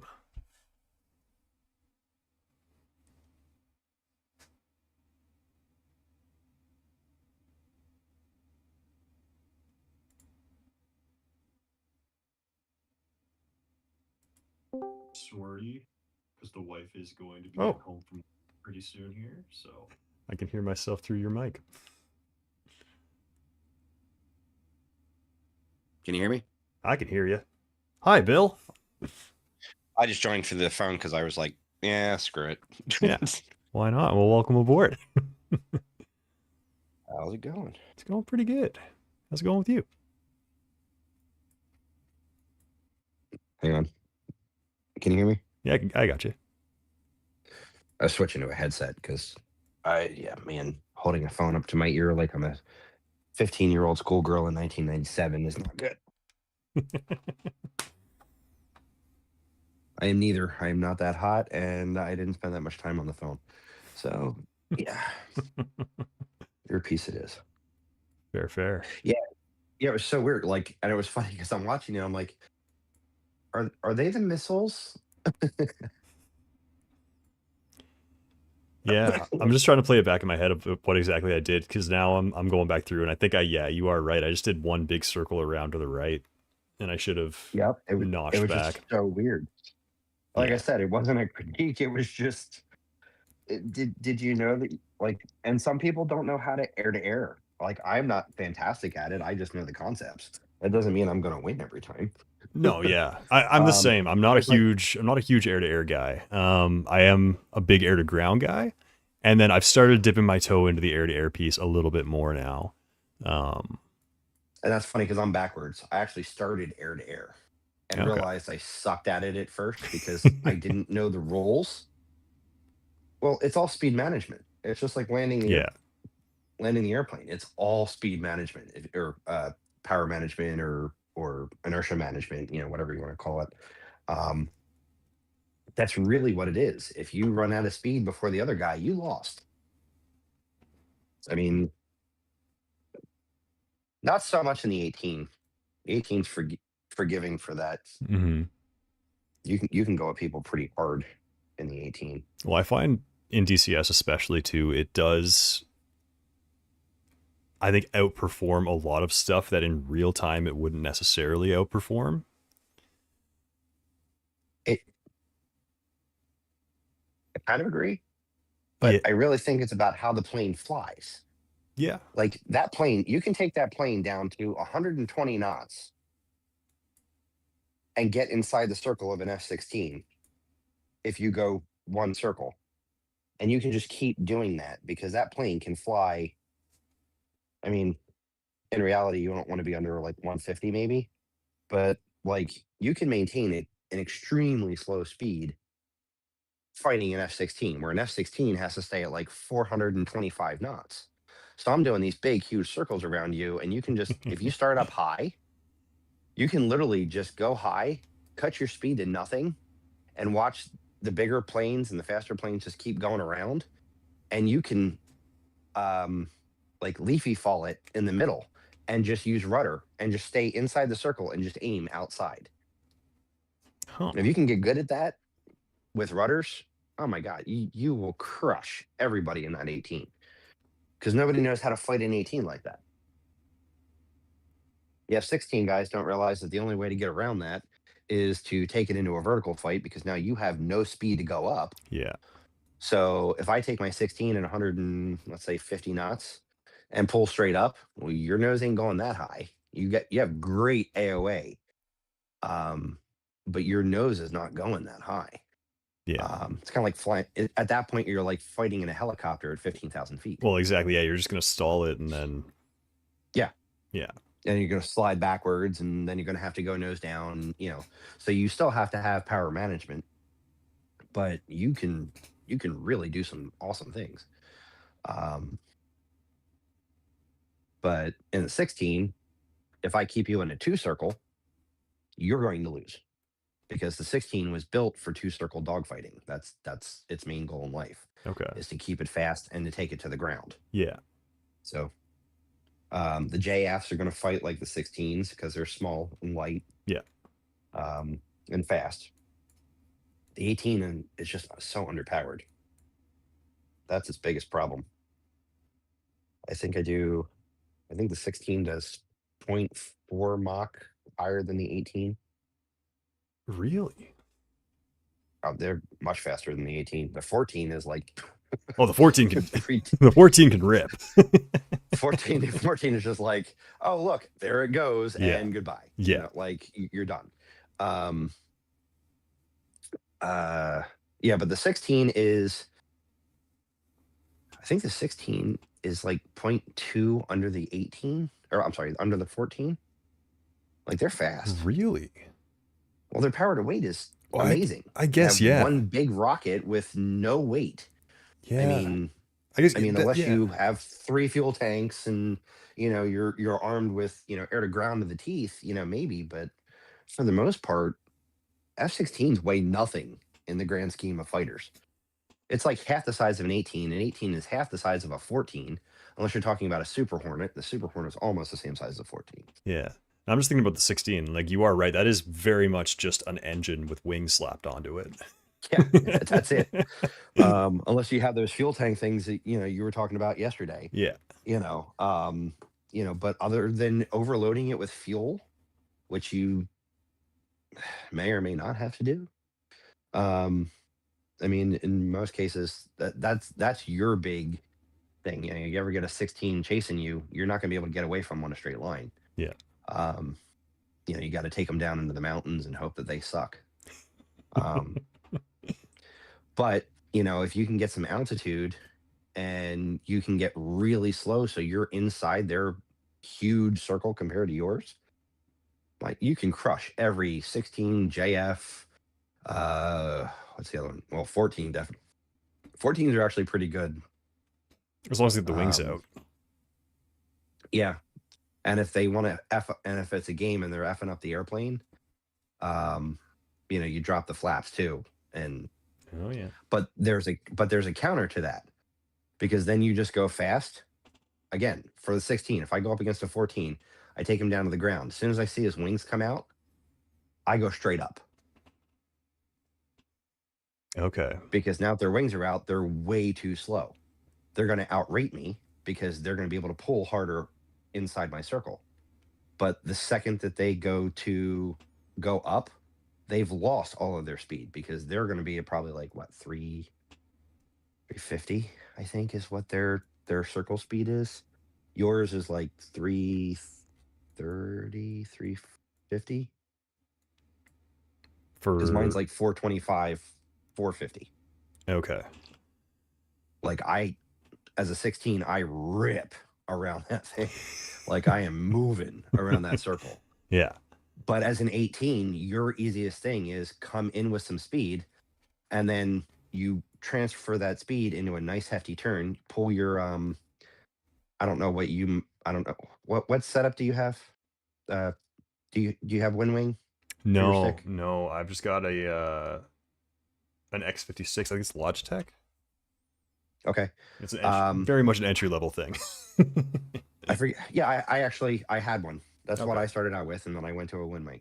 Yeah. Okay. And I only went to that because I had a little money at the time, which I don't now. So when I had money, I was like, what? No, I went, I have a wind wing. It's actually set up for the 18 because I was flying it more. Okay. I like the 18 better, hands down. Every day of the week, I like the 18 better overall. I fly the 16 in this game because it is the better multi-role for this game. I don't Yeah. have to if I could, I would come in here, to be honest with you, I'd fly the A10 every day. But the A10 doesn't carry harms. So for me to go Yeah. do something, now I have to worry about air to air. I have to worry about long distance SAMs, and I have to try to hit my target. Yeah. The A10 just can't do that. It's not meant to do that. Well, you The definitely 16, need someone however, else. Yeah, you need someone else yeah. running some And CF I was for running you. with another guy. I got really good with the A10, and then he went to church camp for 2 years. Oh. So I'm 10 months into not having a wingman because he was, I guess he was about 18, 19 years old. And he literally went from wherever the hell he was in the Midwest, like Minnesota, Michigan, something like that. And he moved out to California to go to this like live in church camp thing for like 2 years. Oh. I'm like, but your fun time is to blow up people in an airplane. And you think God's okay with that? Anyway, The virtual people. for fun. Yeah, like for fun though. Like I understand you go off to war and you're still very religious, but for fun, kind of just sounds kind of anti. Yeah. Definitely a bit of a Uh, dichotomy there. yeah, a little bit. Anyway, so yeah, I was flying the A10 a lot. Basically, what I was doing is I was using the 18 for air to air, and I was using the A10 for all the air to ground. So I would actually launch in an F-18, get my bearings, figure everything out for the map if it was a new server or whatever, knock out the air to air if there was any, and then carry harms to knock out any air to ground that I could. Because I carry 4 harms, and I think you can carry what, 2 9Xs and 2 aims if you load up that way. So you still have a good air to air, and then you can still have 4 harms. Yeah. So I would go and try to knock out all the SAMs and all the long distance crap. And then after all that was done, again, if I'm alone on a server, I would come back either after I landed or probably got shot down somehow, and come back in the A10 and then clean up. And then I had, 6 Mavericks and 6, let's see, it carry 6 CBU 105s. And then one side I would carry 2 air-to-air missiles just in case, because there's always those bastards that sneak up on you. And then on the other side, I would add another, like a CBU 10 maybe, just like a quick CCIP drop. Mhm. In case I saw something, just, oh, there's something out. Here's a tank. Boom. Yeah. You're dead. Yeah. And then I carry 2,000 pounders, 82s. I think they're the 82s. On the center, because the A-10 can load up. Yeah, that's a There were lot. actually places. There were actually places I couldn't use that loadout because the runway wasn't long enough to get me off the ground. And that was going to be my next question. Is I feel like you're not super maneuverable with that much loaded on you, but if you're in an A-10, you're not. But you You don't need to be. Yeah. Exactly. Yeah, I mean, because you got to remember, before I even get there, before I got to my whatever, so let's say I'm going to raid an air base. All 6 Mavericks are gone before I get within 5 miles, because you can start launching Mavericks at 8. So, I TGP ready to go. As soon as I'm within range, pop off all 6 Mavericks. Now I am 6 Mavericks later. Now I've got my CBUs. Well, they're CCRP. So I go up to 20,000 feet in an hour. Because A-10. Go to, 15, 20,000 feet out of the range of the AA, and all that stuff, and fly over, lock, drop, lock, drop, lock, drop, lock, drop, lock, drop. Now I'm 6 bombs later. So now I got her my 2,000 pounders. So I've taken out most of the bull that can hurt me with the Mavericks and the CBUs. Like I said, I usually use 105s because they're wind corrected. And then, now I can come back and I have, an extra bomb to drop, and then I got my 2,000 pounders. So that's where you find, like, there's a huge cluster of airplanes, that could come get you later. You turn around, boom, boom. Mm-hmm. I actually, it's a pretty solid I system. actually literally had a group come at me once. I went out in the A-10. I was on it was the 162 server. And it's where I went to learn anything, because I just knew the map really well. They had it set up really smart. So, like, because it was a training server. So they had like a helicopter area, they had a World War II area, and then they had like a CAS area. So you could literally go practice, and I didn't have to worry about taking the A-10 out to practice using a new bomb, or trying to learn the Mavericks at first. You know, it was really kind of nice. But they turned off their servers about a month ago. Oh. Yeah, it was a great training start because it was Caucasus. It was, is this, and then basically where you got the map up right now. Yep. Colt 2 is 03 Gagadata. I can't pronounce stuff. Colt 2 down here, Gadata. Along the coast, yeah, right near the fleet.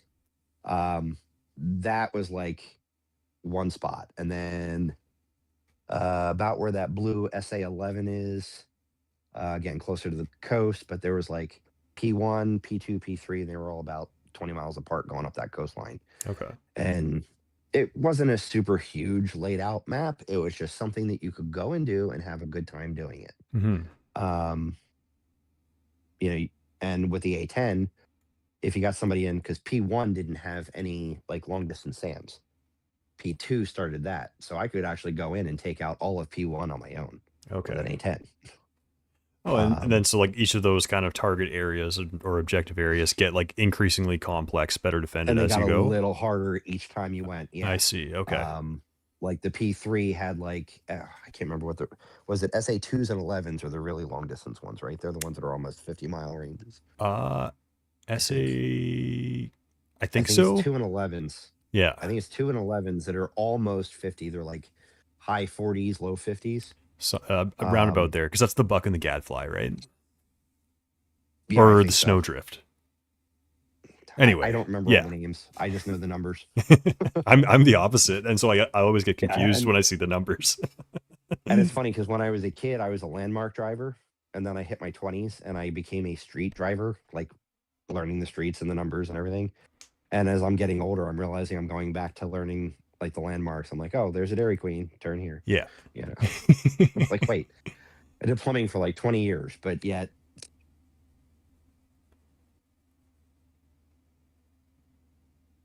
oh, um, but yeah, so the A10 could take out the whole P1, and then P2, I'd fly back because I had to rearm like 3 times to take care of P1. Land, get in the 18, go after P2 with the harms, Hmm. and then go back and get the A10 and come back. I see. But they kept getting further and further away. Okay, and then it just Actually, I don't becomes. think. Actually, I think I'm wrong. I don't think they were that far out because I take off from Seneca. I think P1 was actually Sakami. Okay. Well, P2 might have been just based around the Idata. airfields. Yeah.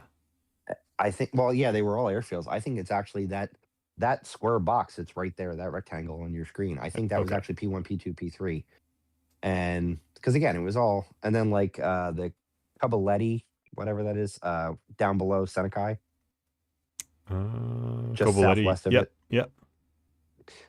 That was actually a good base, but in between there, like right where that little I can't read that from here. Was that POTI, where the water is at the coast? Oh, up over here. Um, Okay. yeah, like that's where they had like a cast area. So like again, for me with the A10, I didn't want to have to fly all the way up to where,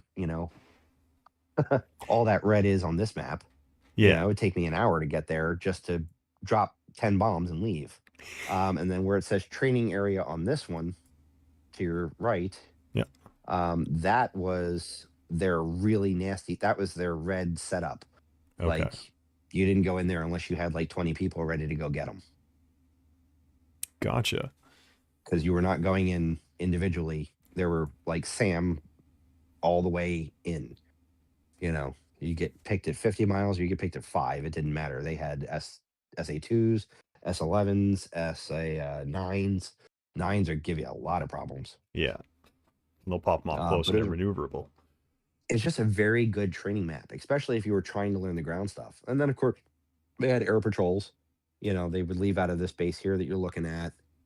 They typically went down to like the southwest a little bit towards the you're kind of like in that deserty area, I guess the mountainy area Okay. Yeah. to the south of Seneca and all that. And then they had some other bases up where the red ones are on this too, in the northeast. Okay. But for the most part, the middle was kind of like not really there. They're only about 5 or 6 bases. Like they didn't do that stuff all the way up to the northwest. Northwest. Yeah. Well, I do find that like that is kind of not an issue.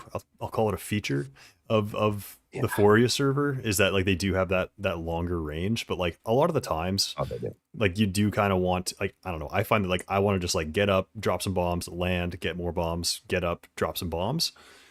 I'm 100% with you, and that is why I enjoyed the 162 server for a while, Yeah. because even in the A10, it took the same time to get to P1, which again is that O2, because Sakumi there. they Yeah. have the O2, O3, O4.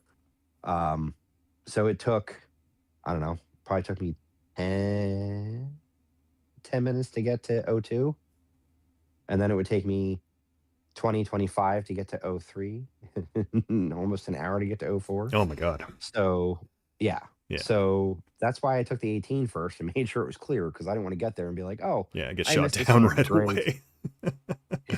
Great. That Sam from O4 shot me down going to O3. Yeah. Yeah. And then of course they had ships out there too. Actually, almost the same where they have the ships out there, where the SU-33 is, Way and up out here. Moskva. Moskva, yeah. So like DJ, DH, like they had ships out there too. Okay. Um, Well, that's something that I so want to get more into with the F-18. I find on this server you really can't unless you've got a bunch of friends who come with you. Like you need to be shooting like what, slamming the ships? yeah, or slamming them or Yeah, hit you harpoons. need like Like 6.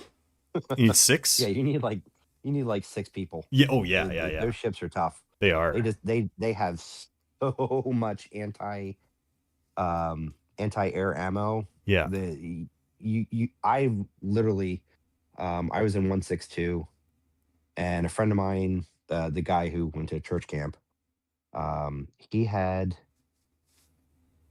he was flying the F-15. He had the 15E because he bought it right when it came out. Okay. So he was flying the 15E. I was flying probably the 18. We had another buddy who flew a 14. There's another guy who flew an 18. We had 2 16s. And there were 2 more. I think one guy ended up flying the F4, but I don't remember what he flew before that. Probably the 18. Most people had the 18. But we went in with 7, maybe even 8 ships, and we still didn't get it. Oh my god. And his 15, I mean the 15E, that thing can carry like, oh god, like 12 air-to-air missiles or something.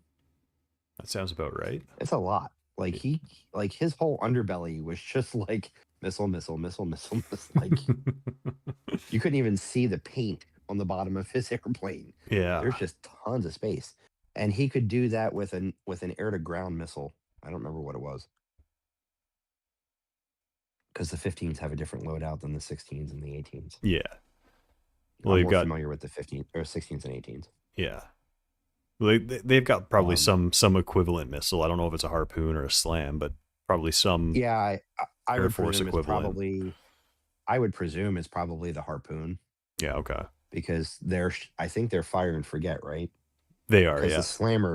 the slammer, you fly it. Yes.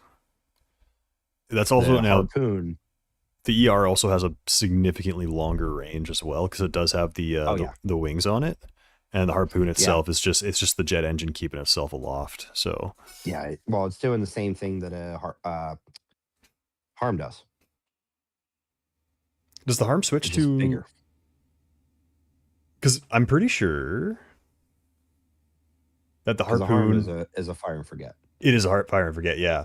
But I'm talking for like the engines on them because I know the harm's a solid I rocket don't. motor, and I think that the harpoon switched to a jet I engine.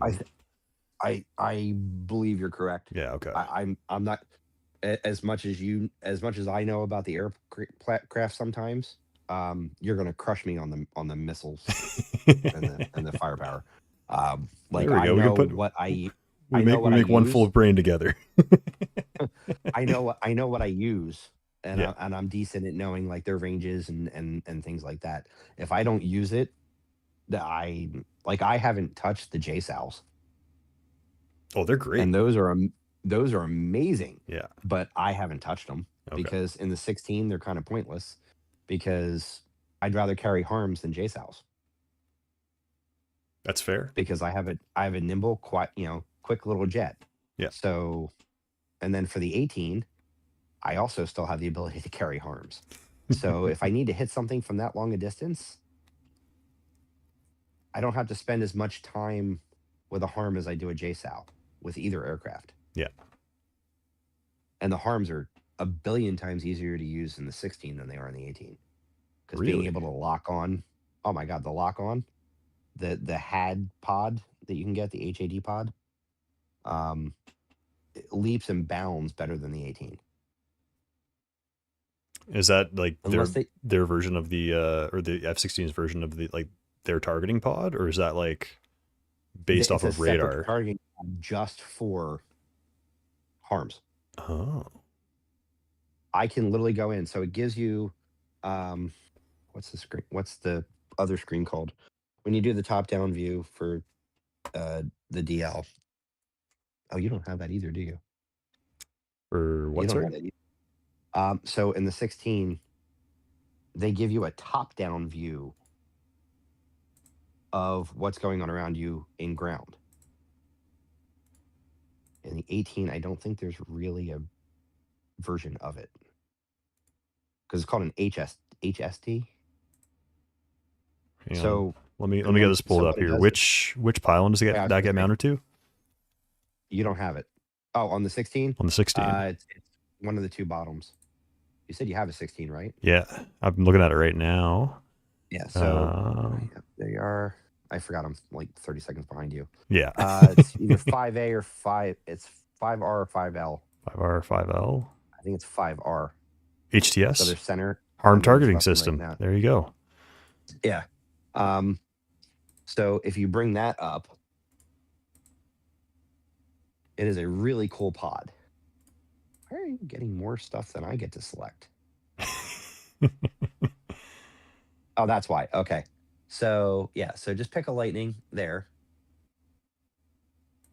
Pick a lightning. Oh, sorry, Yeah, just over do the here. lightning Yeah, pod on the five. Again, voice versus what I can see is yeah. off. So pick the harm pod, Okay, yeah, got that there. and then actually that's fine. And then just hop onto the map for a second because you can just eject and then reload in an 18 if you want to, or hop off. Yeah. Oh, hitting a bit of lag here. Let's see if we can get in. Now, just know I am not familiar. And my game crashed. Cool. No, that's fine. Oh, did it? Yeah. Oh, I'll get you're it still fired selecting up. things on my screen. It'll You're still crash. selecting things on my screen. It'll crash in 2 seconds here. There you go, pods, and then okay, and Yeah, there it goes. it's gonna stutter for a second there, and then Yeah, I'm gonna switch right to the be right back screen. did not like that. No. So basically, what you do is when you get to the MFDs, be right back. There's a blank spot on one of your MFDs, so you hit one of those, and you hit it twice, and then you can pick on the top left there. It says HAD, and you hit that, and it's a top-down shot of the area with a bubble coming off the front when it's turned on and activated. There's a bubble that comes off the front. As soon as it gets into the bubble, when you look to the top right, it says like PMG and a number, PGM and a number. I don't know, P something and a number. The lower the number, the better you are. You will never see one unless like you and I are both in there with F-16s or whatever, and we're feeding each other information. All that is telling you the percentage of how it, if it knows exactly where it is. So a 2 is pretty much the best you're ever going to get. Okay. I have never had a 16 miss on a 2. I've had things not hit because they got shot down. I have never had a 16 miss a harm ever. Huh. I never actually, to be honest, I've never had a 16 miss my intended target ever if I use the HAD pod. So that is significantly better than the 18, because I know the 18, Yes. especially in TOO mode, it relies on you getting a radar signature, and then if they turn that radar off or they look at something else, that missile doesn't know where it's going. If they turn the radar off on the harm while it's flying, and then they move, Yes, yeah. it might miss. The 18, if they turn it off, it will just miss. Because it's still not, like, I guess the data coming from the 16's HAD pod is better getting it, like, it kind of tells it where it was, so it will still go there. The 18 will just be like, duh, and then, an 18's harm will just, pretend, the Kentucky family, knew each other a little too well and just go off into the, into the sunset and not know what he's doing anymore. Yeah. And I don't think that's and I don't know if that's a game thing or an 18 thing.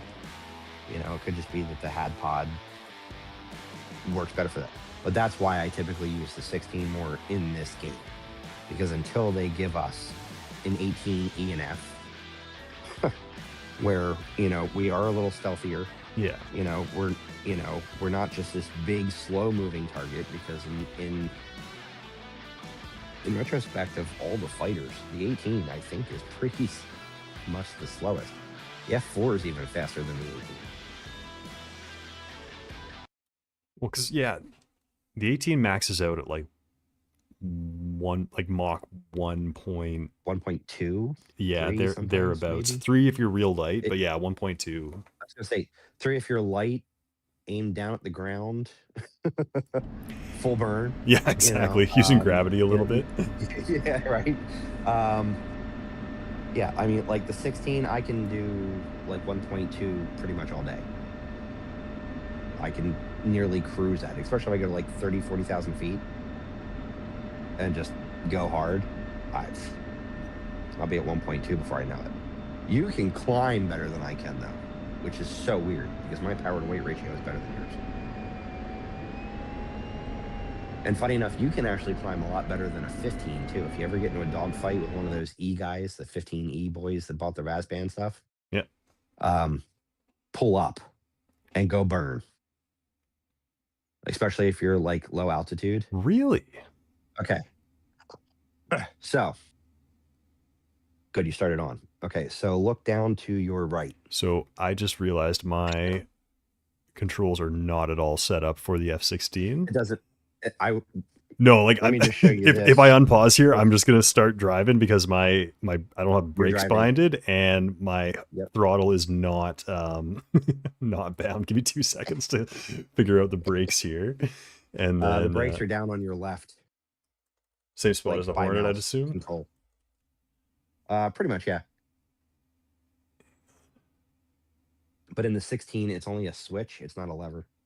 I think it's just a little flip button, if I remember correctly. Okay. I think it's got 3 positions because I think it's got off, anti-skid, and on.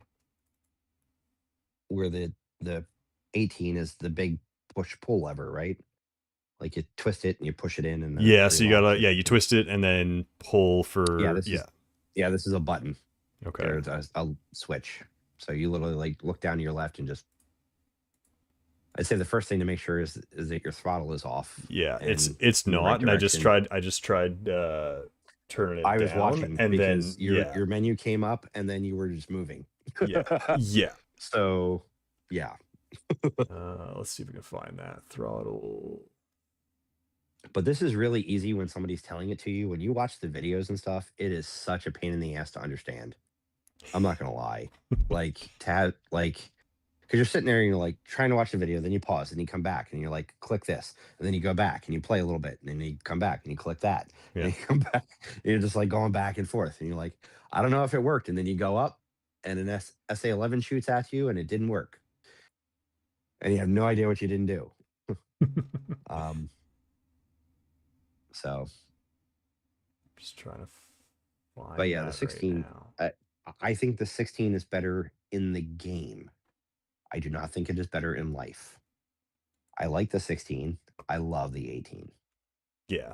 And I would marry a 14. I think anybody would. Yeah, right. Beautiful aircraft. I mean, going back to the question from yesterday, if I could have anything in this game today set up correctly, no glitches, no bugs, and I could just pick an aircraft, honestly, I would pick the 22. As best as they could make it. Because I'm not an this is what drives me irritating. Like, it boggles my mind. ED's response to everything is, well, we have no information on it. Who's going to come in here and argue with you? Oh, the roll rate is off. Okay, well, that lieutenant just got fired. Actually, probably a captain, because I doubt they're letting lieutenants fly F-22s. So, you know what I mean? Like, nobody's going to come in here and challenge how good or bad your flight model is. Well, exactly. So just do it. So just do it. You know, watch a few air shows and just do it. Do not stop on the grass. You'll never get off of it. Yeah, I've still got to go back and do all the keybinds because I'm just literally holding my W key right now, and I still see that I'm creeping forward a bit. Yeah.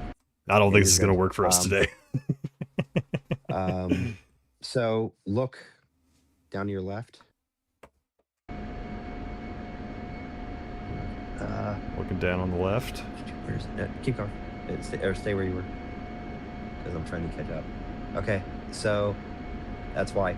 So see under the jettison, there's a parking brake switch. It's on anti-skid, it's not on. Look back down at the seat. Hang on. You can just do it with your mouse. Because you're just on the foot brakes. So there's 3 switches under the emergency store jettison. The one on the right Brakes. is the parking brake. It needs to go up. There we go. I keep forgetting that I'm behind you. You are, yeah. On the, so. And it's the trouble that the trouble is that the axes you're aren't still bound. down. The axes aren't bound. So I'm just trying to fight it into. Yeah, okay, we're stationary now. We should be. Yeah, so that parking brake, because it still hasn't cleared on my screen yet. Okay. So if the parking brake button is up, Yep. That's on. Yep, we're there now. There you go. That's it. Okay. All right. So if you look down to your right, you have to get rid of the joystick because you won't see the button until. And then there's 2 round buttons in front of like 4 square buttons. I don't know because I can't see yet because you haven't turned on the screen yet. So I'm trying to catch up. I'm looking now, but I'll give it a minute. I know. Yeah. There you go. Come a little further. You're so close. Come on. Look at the joystick.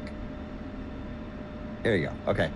So see how there's, if you get rid of the joystick, okay. All the they turned them all on for you. Okay. So see how there's 4 toggle buttons? Yep. Like right in a line.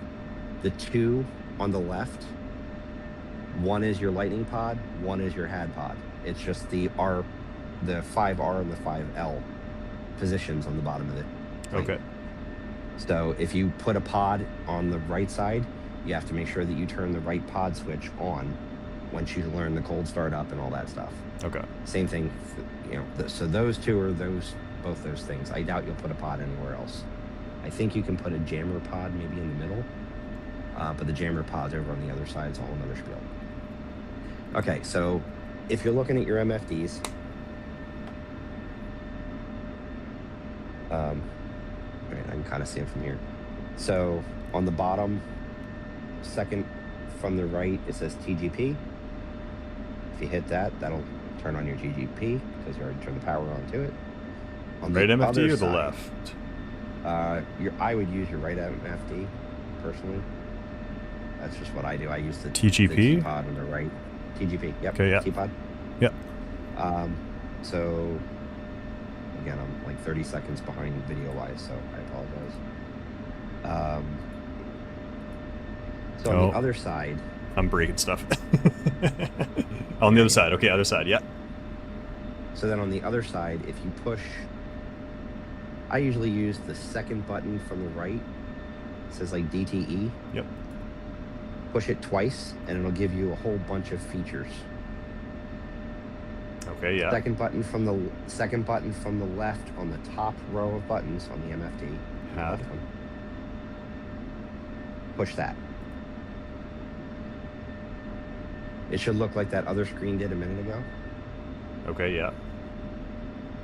Except there's a bubble coming off the front of the airplane, right? Yes. Again, I'm 30 seconds behind you. There is. Yeah. That bubble is your harm range. Obviously, you're on the ground. Yeah. So it's not very big. Minimal. Yeah. You're almost there. I'm just waiting for you to click the button so I don't say something that's wrong. There we go. Okay. Push. Yeah. There we go. Okay. So same thing as air-to-air in the 18. The top 2 left buttons control your range. So you can lower that down, push that out. That's not going to change your bubble. Your bubble is based off your speed and your altitude. Okay, Gotcha, so yeah. that little round bubble, because your plane's in the dead center of all those rings. So as things pop up, you'll see like an 11 pop up, let's say around that second ring away from you, Oh. you'll actually, I know what my setting is. You pull back on the sensor select switch, which I don't know what it is in the actual cockpit. So see how that ring gets bigger because you went in and out? Yep. But it really didn't get bigger. It just It's just a scale. is letting you know. Yeah. So what you would do is see the 2 white lines in the middle of that? Yep. You can select that MFD as your sensor select. And then you can move those 2 lines. So when you see the 11, you slew that up, and then it's target TMS up, and that'll lock the SA-11. Okay.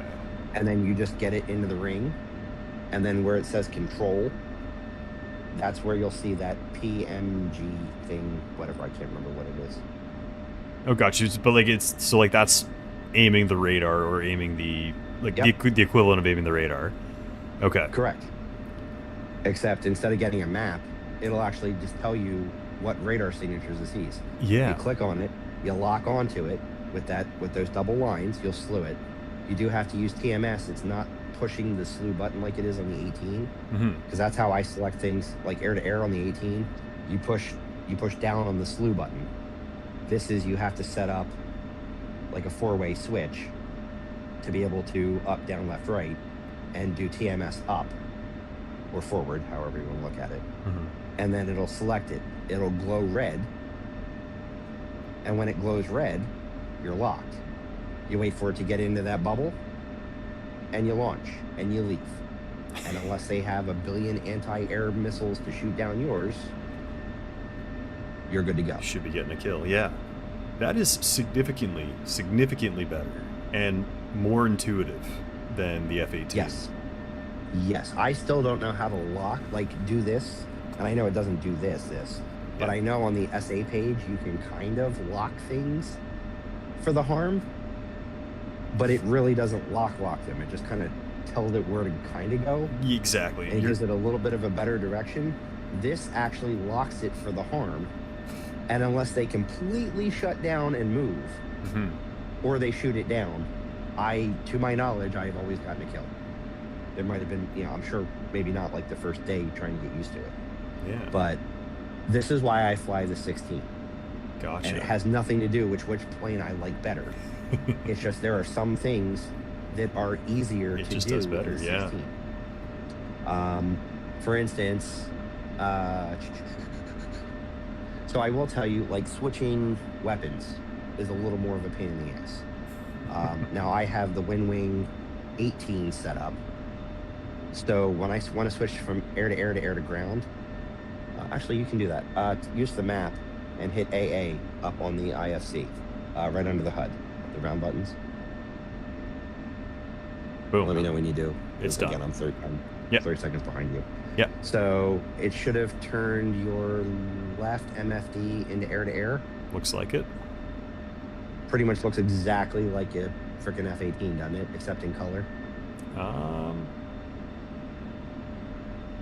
A lot of that is going to transfer one from the other. Okay.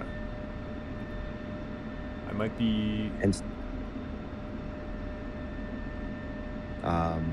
so I'm just okay. There you go. Awesome. Thank God. Now I can see. Okay. So see the right page. I don't know what you loaded, but if you looked on the right MFD, see how it says 4A-120C? Yep. You have 4 AMRAAMs. If you push the button next to that, if you put, let's say, 2 9Xs on, it'll show you 2, whatever the designation is for 9X. Okay. And then I just click it to select it. If you look closer to the, look closer to the bottom, it says like for your AMRAAMs, it says like 8 and 9 on the one side, and then I'm guessing 1 and 2 on the other, or 2 and 3 on the other. You were literally just off center enough I couldn't see it. For the AMRAAMs, you wouldn't worry about slave or anything like that, but there are other options. So yeah, if you click that and you had 2 9Xs, it'll go back and forth between your air-to-air missiles, and it'll tell you which pylons they're on. So you didn't pick any 9Xs, it doesn't look like. Nope. And then if you hit the AAM button on the top left, I believe that will put you in a gun mode. I pulled up a gun thing, yeah. Okay. Something that is a pain in the ass about the 16 is using the gun. First, just in case you play this without me, I'm going to tell you some things I wish other people had told me. All right. You can't see the goddamn bullets on the F-16's gun. So when you're trying to learn the gun without tracer rounds, you're going to fail miserably. So does it just have Because no you're- tracers at all, or is it just default to This- Safi this- rounds? It defaults to the Staffy rounds. Okay. So when you pick, the top one starts with an H, and at the end it's like HELT-T or something like that. Those are tracer rounds. Okay. Choose those Yes. for now. Yeah. Do whatever the hell you want later once you learn the airplane. For now, don't forget in your loadout to change that to tracer rounds. You will hate life because you'll never be able to figure out, were you close? Are you Mhm. using the targeting system right? Because it uses a funnel, but this actually has a lock-on system in dogfight mode. So you'll get a circle, and then the funnel will actually have a secondary dot in it that will tell you where your rounds will go compared to the target. In theory, if you line the two of those up, Should you be will kill whatever is in the dot. okay. It's not up right now because you're not in dogfight mode. No. You're just in gun mode. Yeah. Well, I don't imagine it would be either with weight on wheels, but And I can't tell you what the gun mode, where the dogfight button is. It's on the joystick, if I'm not mistaken. But because I have it mapped on my everything, I think it's on my throttle. I can't tell you where it is in the actual plane because I haven't used it since the first time I tried it with a mouse. yeah. And then I mapped it, and now I have no idea where it is. The harder things to learn in this plane, same as the 18, is making sure you fire up everything, particularly like RWR, because otherwise you're going to go play Weasel, and you're going to get your ass kicked because you're not going to know something locked on you. Yeah. I think the dogfight button, I feel like it's on the front of that somewhere. I don't know if the joystick's joystick's actually, the joystick's not actually, the buttons aren't functional. Yeah. Oh, actually, real quick. So that pinky lever that's on that, Yep. on the 18, if you don't already have it set, the nose wheel / is it the disconnect? Yeah, for the not a Cobra button. Yes. Yes. Okay. Make sure It's, you have that set on your 18. Oh yeah, I do. You will. Okay. I was gonna say, because if you don't have it set, I didn't use it for like 6 months. I had no idea what it was. Funny enough, I was watching Maverick and I was like, what the hell is he doing? And somebody else had brought up the fact that, because it also is an autopilot cancellation Yeah. switch. However, what they don't tell you is if somebody's above you because you made them overshoot and you want to look up to cancel out the safety shit for the AOA on the 18, you pull that button and you pull up. Yeah. And you'll literally like, hey, look at that. You'll rip that nose around. You'll bleed airspeed like crazy, and you might Oh my snap God, a wing, but like you can get some not- nose control. I Sorry? have not broken a wing in an 18 yet. So I only have a handful of times, but that's my own fault, and that's because I did that while I had damaged wings. So, but with full up Okay. wings, I've never broken a wing. I was gonna say, now my buddy, the guy who went to church camp, had the 15E. He could pull hard enough and bend his wings, and he'd have to fly the rest of the mission with bent wings and fighting his own airplane. And they He like broke them a couple times. permanently but, like, bent? you could actually bend them like in the game, and then it would like change the flight profile. And then sometimes he would snap them again if he was dogfighting and then break them off. dang. So, because they carry so much weight on the wings, Yeah. with all the missiles, like it wasn't. I'm pretty sure. I don't think he ever did it if he was empty. But I know he went out for a few bombing runs, got into a dogfight, and like went down to the ground to try to, two-circle him or something, and like, Yeah. you hear, son of a bitch, I bent my wings again. Really, dude? How? God's not on your side today? What's going on? No, apparently not. Yeah, I used to love to tease him just a little bit because he knew and no offense to anybody one way or the other, I respect everything I possibly can. I am not personally religious. I wasn't super, and then when I was 31, my 27-year-old wife had an aneurysm, and that was that. And man upstairs and I don't really talk much after that. Man, that's rough. Yeah, so just my thing. I had a house fire 2 years before that. They killed my dog and my cat. Like, him and I just, we're cool with each other.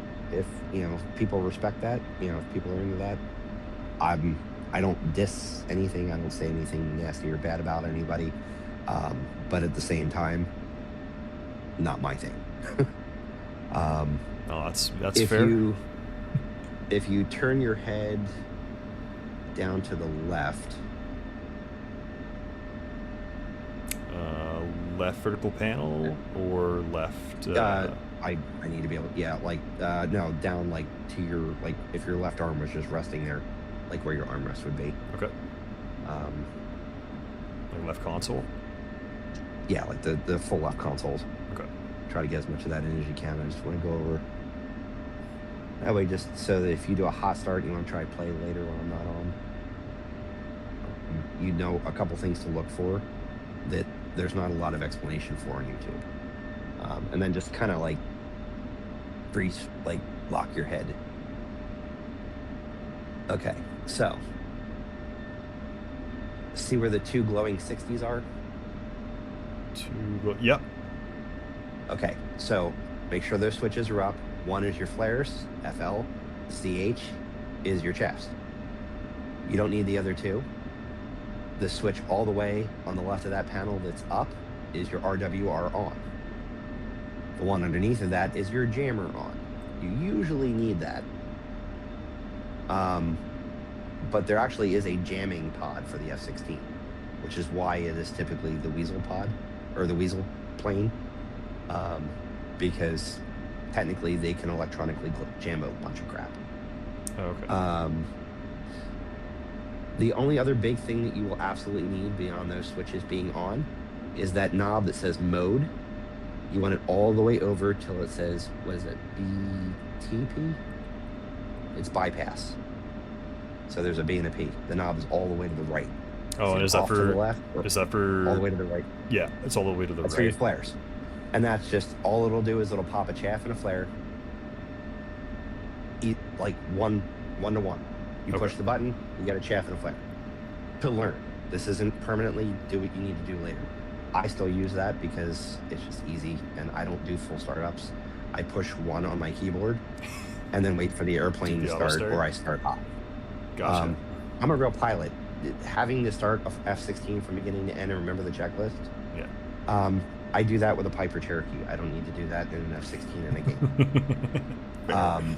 Very fair. So, valid. Not that I don't try to learn things, but I don't need to. It's not my goal in life. Yeah.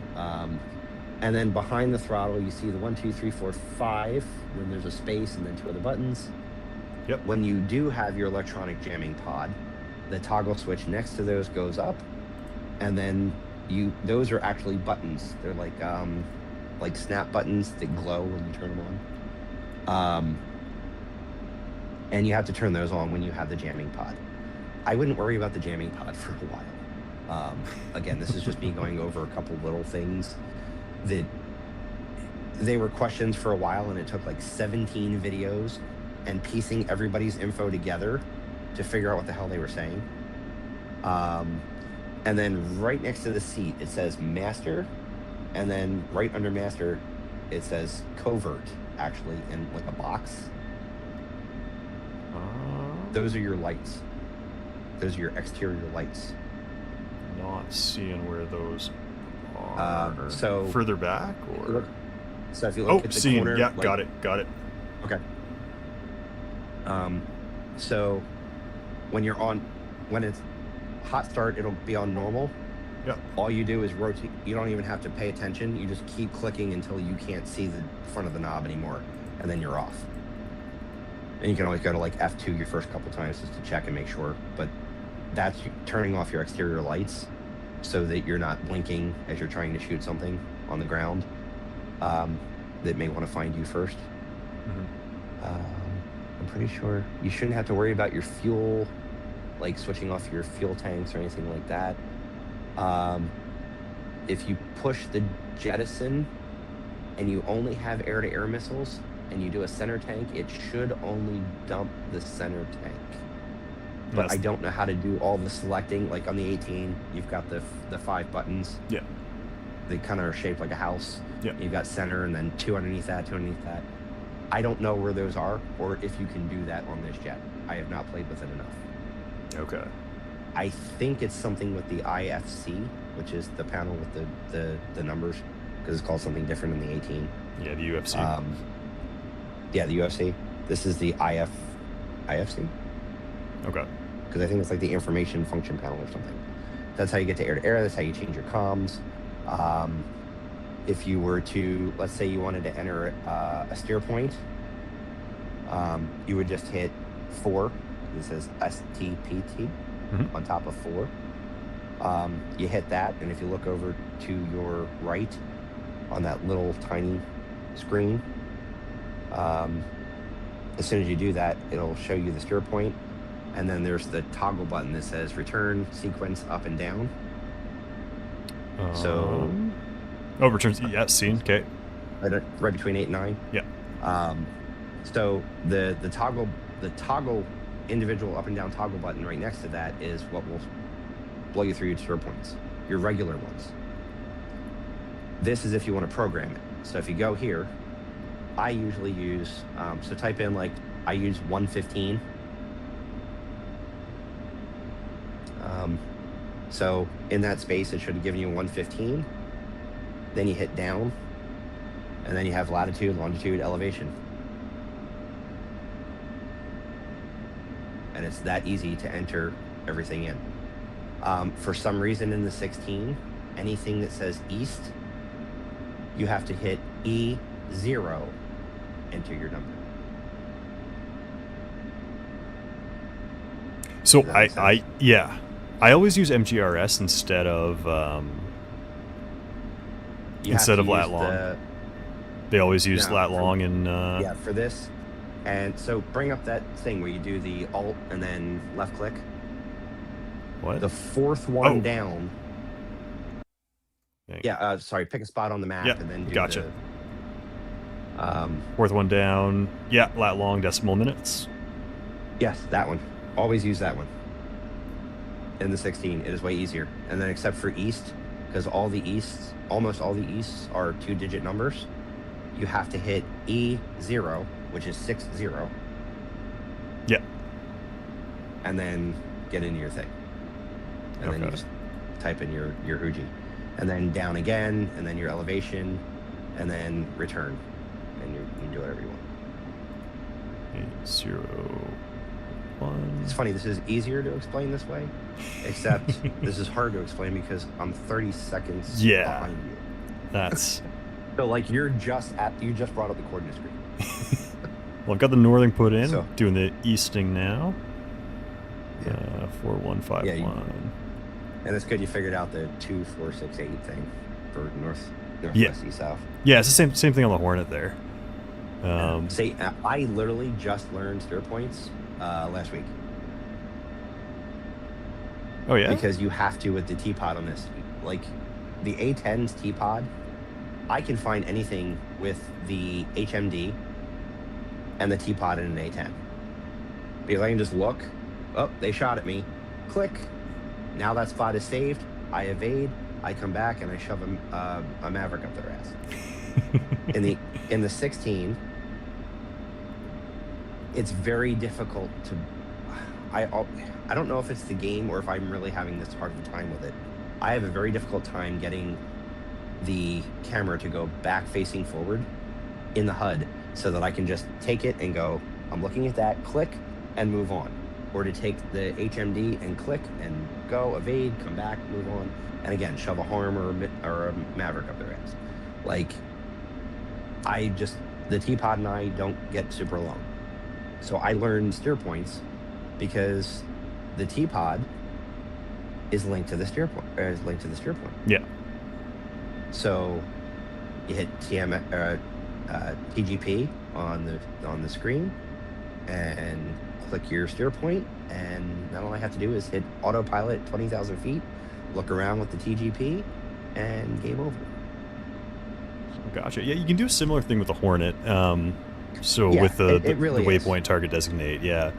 Yes. Now, I never did it, and I got so fed up with trying to ground target with the F-16, it just got too much. Because, again, I'm flying this because it is the easiest way for me to do a little bit of everything in one shot. Mhm.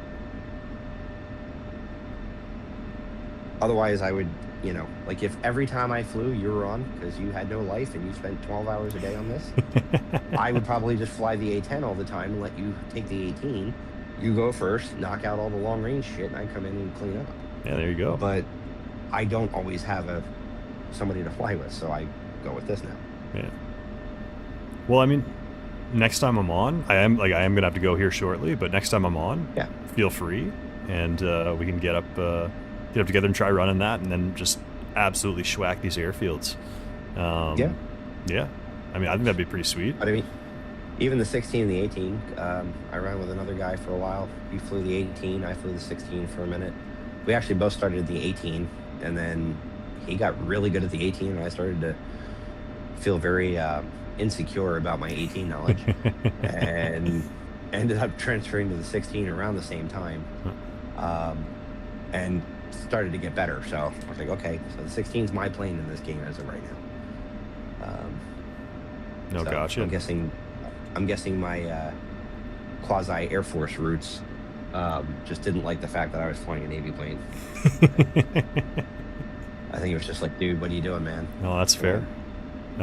That is fair. But I mean, I know, like, the Air Force planes are definitely capable, and, like, just, I don't know, getting a little bit of familiar in the cockpit here, this is definitely better at a lot of things. The SEAD piece. You go out and you start blowing harms out. Yeah. And you're just, like, shooting the harms. What is not on?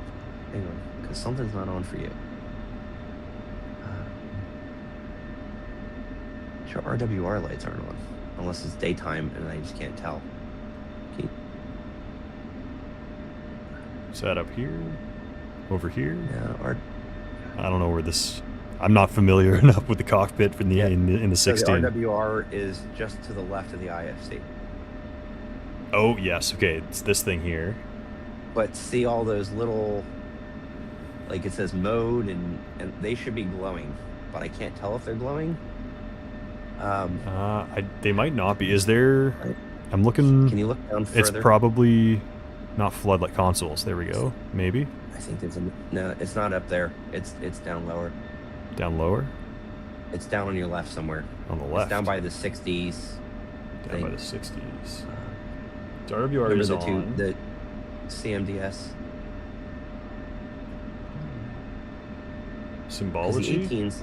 Because the 18 is the one behind the stick that I never found for like 3 months because nobody told me. Well, that's why I always hide the stick whenever I'm flying, because yeah, the whole AMPCD and the RWR, the jammer, all that stuff down there. Yeah. Look down to your left. Same area as like the CMDS. Right, just kind of hang out there for a second. Is that? What am I missing? Is it one of those? No, it's not it.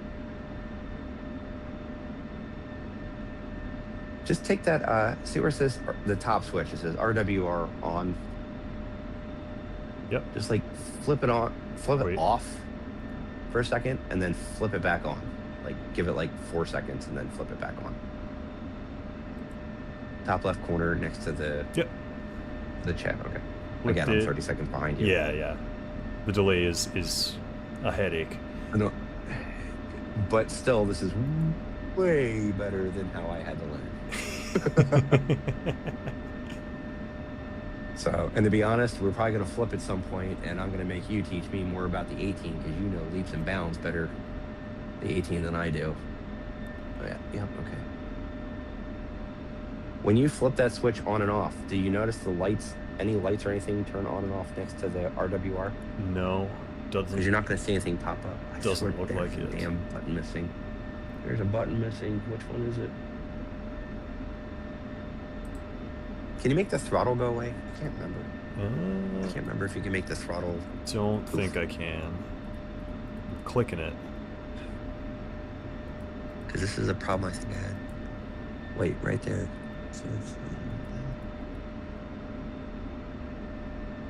Let's see if I can try to see start under it. running auxiliary. Remember. And of course, I know where I want to look. Well, it's hard. Yeah, it's hard communicating, especially with the delay.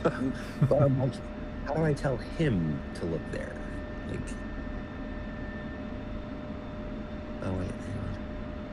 Power electric. I don't remember. I don't know why that's not on. I know I'm missing something. I can't remember if this is the plane that took me a minute to find the other switch. If it was like by the throttle or something. Engine data tag, engine feed. Oh, I'm trying to read. It's so fast.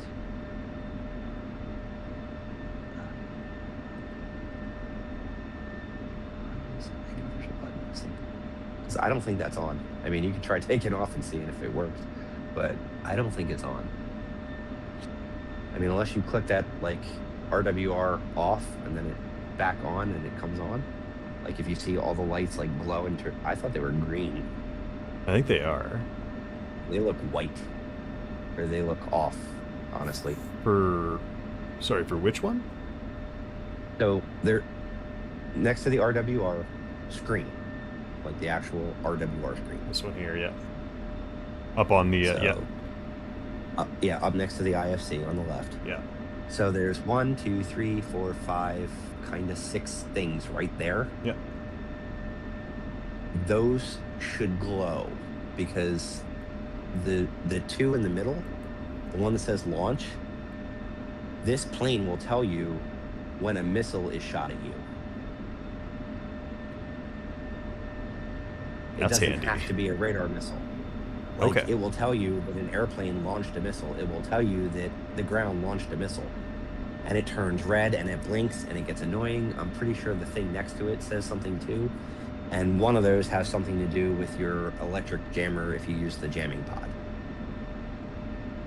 Okay. Can you push the button in the middle and see if, because it says system test. I wonder if that, I know that's not the button up there. I don't remember. Look, this is what I get for pushing 1 too much. Nah, it didn't do anything. I'm sure we're missing like a console light or something. There's literally a switch somewhere. I promise you. The HMD on this is freaking awesome too. The autopilot is easy. It's easier than the F-18. So your left panel, where it says RF norm, laser arm, master arm. Oh, yeah. Advanced mode, and then at the bottom there's 2 switches. One says roll, one says pitch. Literally, if you just want to hold altitude, you just flip the pitch switch up, and that's just where you stay. If you want to pick like a circle and you want to do an orbit, if I remember correctly, because I don't use anything but the altitude hold. If you want to go and you want to do an orbit, you set your orbit and then you flip the same switch down. And you're done. That is a lot easier. That's one click instead of having to click through all the menus and... Yep. And the best part is on my WinWing 18 throttle on the back side, those exact switches are there. So all I have to do is go click. Oh, there you go. Which is why I'm having a problem remembering what I'm missing from this damn freaking RWR. It's all keybinds. Because everything is a keybind. I don't remember where everything is. But at least I know enough to know that it's off. And Yeah. it's not going to help you you get shot at. Because I don't think Master Arm. Yeah. I mean, Master Arm's on your left, but that shouldn't matter. It's funny on my screen you're still playing with the autopilot. Oh, I moved on. I started clicking other switches as well. Maybe this. No. And Master Arm shouldn't make any difference at all. What the I know it's a hidden button. I know it's a hidden button, and it's going to drive me nuts. Because there's RWR there, CMDS there. The jammer doesn't matter. RW on switch up is on. Those are all on. The bottom stuff shouldn't matter. Just because I'm grasping at straws, check the MWS button, the third one down from the RWR button. Cycle off and on. Just turn it on. It can be on anyway. Yeah, that one. I didn't hear anything. Oh, can't hear anything anyway because you're muted on my screen. Because funny enough, I'm watching YouTube on my TV. So usually I'm sitting here with my wife and she's laughing because I'm like, I make a comment, you make a smart ass comment back, I make a smart ass comment back. My wife's over here chuckling and laughing. Like, I'm desperately trying to get her. I was like, I will buy another F-14 or another Apache if you will pick one to come fly with me. That would be pretty sweet. I've almost got her to possibly fly in the like Rioing the 14. Being a goose. Mm-hmm. Well, no, we've decided she's going to be a Bob from Maverick because Bob didn't fucking die. Oh, there you go. Yeah. So we're like, yeah, we're not going to give you the bad name. You're just going to be Bob.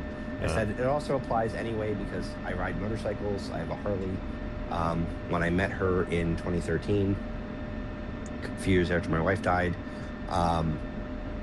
she started riding on the back of my bike, and she never really wanted to learn, but she really enjoys riding on the back. And the running joke for Bobs are bitch on back. So we're like, yeah, so you're twice over Bob because then you'd be on the back of the bike, you'd be on the back of the airplane. Like you've got to, it's got to be the 14 now because you're Bob. Yeah. Unless they come out with the F for the Growler, for the 18, and then we can switch up. Yeah. Or if they ever come out with the trainer for the 16, but the 16's. Do they make a tandem seat ugly. trainer for the 16? I guess they have to. They must, yeah. Did you never watch Iron Eagle? Not for like 20 years. That's what they were flying. They were flying the F-16Bs. Okay. Because, and if you think about it, what were they doing in the mission? It was a rescue mission. They flew two F-16s in to pick his dad up.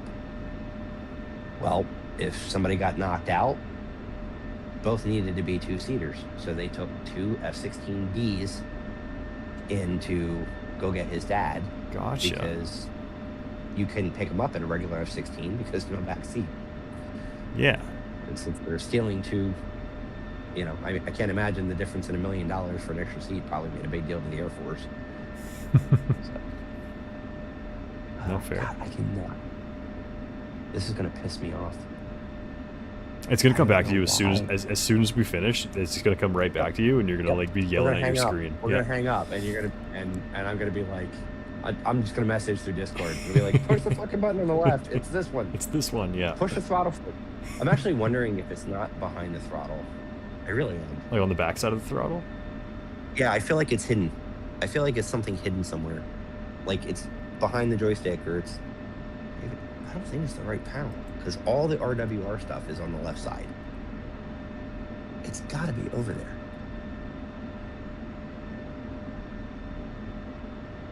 It's got to be something. I just don't see it. Power. There should just be indicator lights. I don't think it's a knob. That's all lighting. The master. What is that? Right there where your mouse just was a minute ago. Oh, back over here. Underneath the throttle. No, this one that you flipped. The one that says reset. No, it didn't Yeah, do this it. thing down here didn't do anything.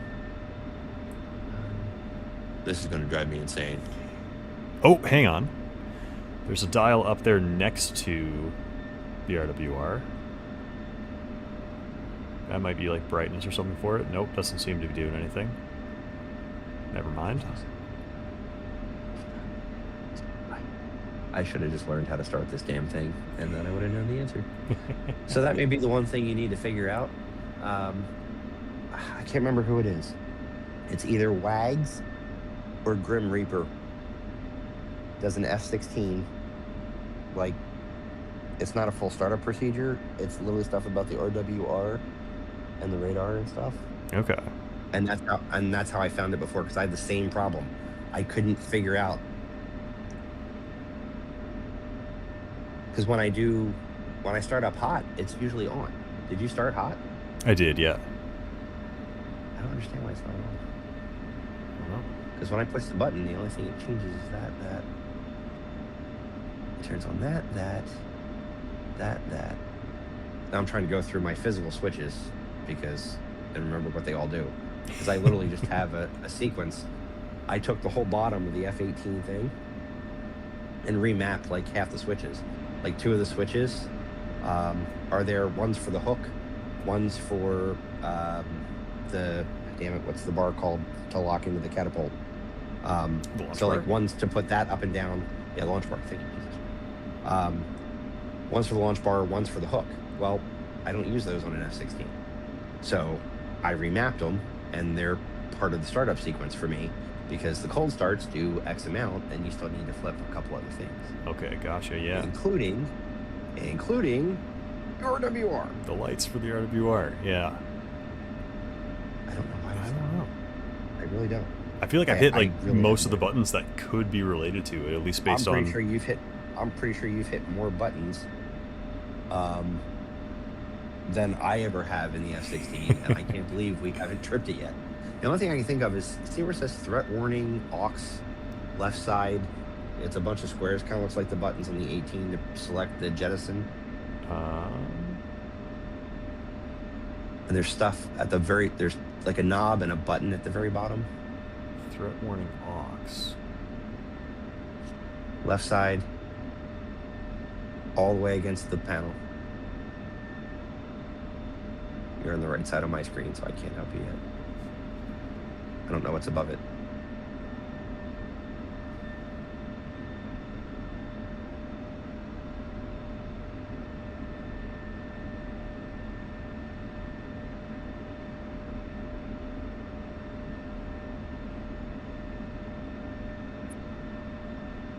So yeah, see so jettison, go down.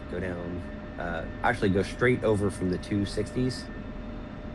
All those switches, just go straight over, and then there's a thing that says threat warning aux at the top of like 4. They look like buttons, but they could just be alert lights.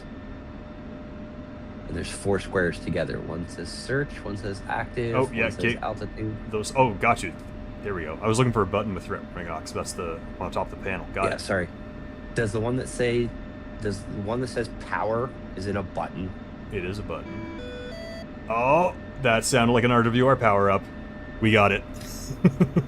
Okay. I knew it was on that freaking side of the damn thing. We So- got it. One of my buttons that I don't have labeled right now because I need to take my 3D printer and print a plate, literally pushes that button for me. Okay. So, because I guess the RWR button is on during the hot starts, one of my presets for my mapped buttons for finishing up the Oh startup. jeez, oh is jeez, that- oh no, there oh it no, goes. oh no, Yep. oh no. Yep, that's what it was. Okay, see now how everything looks like that? Okay, so now when something shoots at you, that button that says launch, underneath of that, it'll glow red. And I think it says fire. I can't remember what it says, but it glows freaking red, you'll know. On launch there? Under where it said, yeah, there's, what does that say up top? It's so hard to read Handoff Your head is moving launch. at the same time. Sorry. Yeah, handoff launch. So under not your. Oh, that's why you were saying things. Yeah. Yeah. Because you're flying. You're almost flying. I touched my rudder pedals, and I think my rudder pedals got default bounded to the throttle somehow. So I need That's to go. hilarious. I need to go in and fix that. But So honestly, at this point, you have everything. Like, you could take off and you could do stuff. okay. So your RWR's on, works the same as the F8. It looks the same as the F18. It's all green numbers with triangles or diamonds or squares or anything like that. The only added bonus to that RWR is I feel like it's about 90% of all launches will pop up there. Okay. That's I think significantly the 10% better. it doesn't. Yeah, I think the 10% that doesn't is the air-to-air stuff. okay. Like, there are certain air-to-air missiles that won't pop up. So if you go up against an 18 from a friendly country, I don't know if the AMRAAMs can pop up. But I okay. think the R44-1s do. Well, I imagine like most of the radar guided ones should, because they'd still be giving you a radar signature. But if you're dealing with like a sidewinder or something without it being the radar signature, the radar signatures, period, are going to pop up on your RWR just like anything else. yeah. That launch button is the actual airplane detecting something in the air that doesn't need to have a radar signature. I don't know how that works. I couldn't even scientifically tell you. No, yeah. Okay, I don't know if it has like other sensors in its radar that can detect motion from something smaller, so that you know that there's a missile coming from an area, like, or a heat signature, or I don't know. Because one of the SU somethings, you can change the HUD to yellow, and it'll pick up heat signatures. So if you're flying through clouds and you're dogfighting, I can still see you. Oh. Because I can see your heat signature through. It's like I don't know. It's some kind of, I forget what they call it. Some kind of like photo something lens that goes up in the HUD and it allows you to see heat signatures. Okay. Now, obviously, it's good for visual. So if you're 200 miles away, I'm still not going to see you. Yeah. But if we're dogfighting and you fly through a cloud, I can put that up, and now I can see, like, I think it's like a purplish tinge or something as you're flying away. Is that what that little bulb on the like the Su-33 or the Su-27 is? Like, it's like mounted just like on the nose ahead of where the HUD is, but like it's external to the aircraft. It looks like there's a camera in there. Maybe. Yeah. Okay. It very well could be. Okay. I don't know enough about the foreign airplanes. Neither do I. You and I can conversate all day about military, U.S. military airplanes, Canada planes, because they're usually U.S. planes, that kind of stuff. But when it comes to like the Eurofighter, the SU, pick a number, I don't know a lot about them. Yeah, no, I'm in the same boat. Like, I know the F series. I'm aware of all of the C series, but yeah, like, we were talking about the Rafale the other day, the Gripen, and I'm like, I know what they look like, but the insides of them. I know they are fantastic airplanes. They really are. They're basically like different F-16s. They are. They're mean little bastards. Wow. And I find like just fighter design interesting because like all of the European fighters are delta wing aircraft, and that's crazy. They're built, and there's a reason for that, because they're built to get up there, climb, intercept something, and whereas like you look at the F-18, F-16, F anything, and it's not built like that, because its job is endurance. It's to get up, fly like 1,000 miles, and Boston H just says yes. The bulb is in SU-27, or the pod is the. Oh, there we infrared. go. So there you go. There's somebody who knows way more than I do about those planes. See, there we go. Boss knows. The boss knows. There you go. But yeah, so can't believe it took me that long to remember where the damn button was. But so if you remember that whole RWR box, you only got to remember the last two to have your flares and chaffs on, and then that dial turn to bypass. Obviously, learn more over time. These are the things to get you into the air, so that if you get shot at, you can shoot back. If you get shot at, you can drop a flare. You know, Yeah. the rest of it's on you to kind of, you know, learn the ins and outs. You know how to set a steer point now. I would, for the 16, definitely take your time. Personally, I would probably start air to air, because it's easier to grasp. And then once you've done a few sorties air to air, then start working into the air to ground stuff, because that can, no, other than the harms. I mean, you saw how easy it is to get to the harms. Yeah. But you definitely have to make, you have to set up the TPS stuff, TMS stuff, sorry, target managing system. Mhm. You have to set those buttons up. Well, obviously you have like Track IR or Toby. Track IR, yeah. Toby 5. Yeah. I have the Toby 5, so same idea. So you don't have to use the buttons to like look around, so that's good. Yeah. But you definitely need to set the TMS switches, and I forget what the hell the initials are, but the sensor select switches. Like to change the soy SMS. or Yes. Yeah, So okay. that you can switch between the two MFDs. yeah.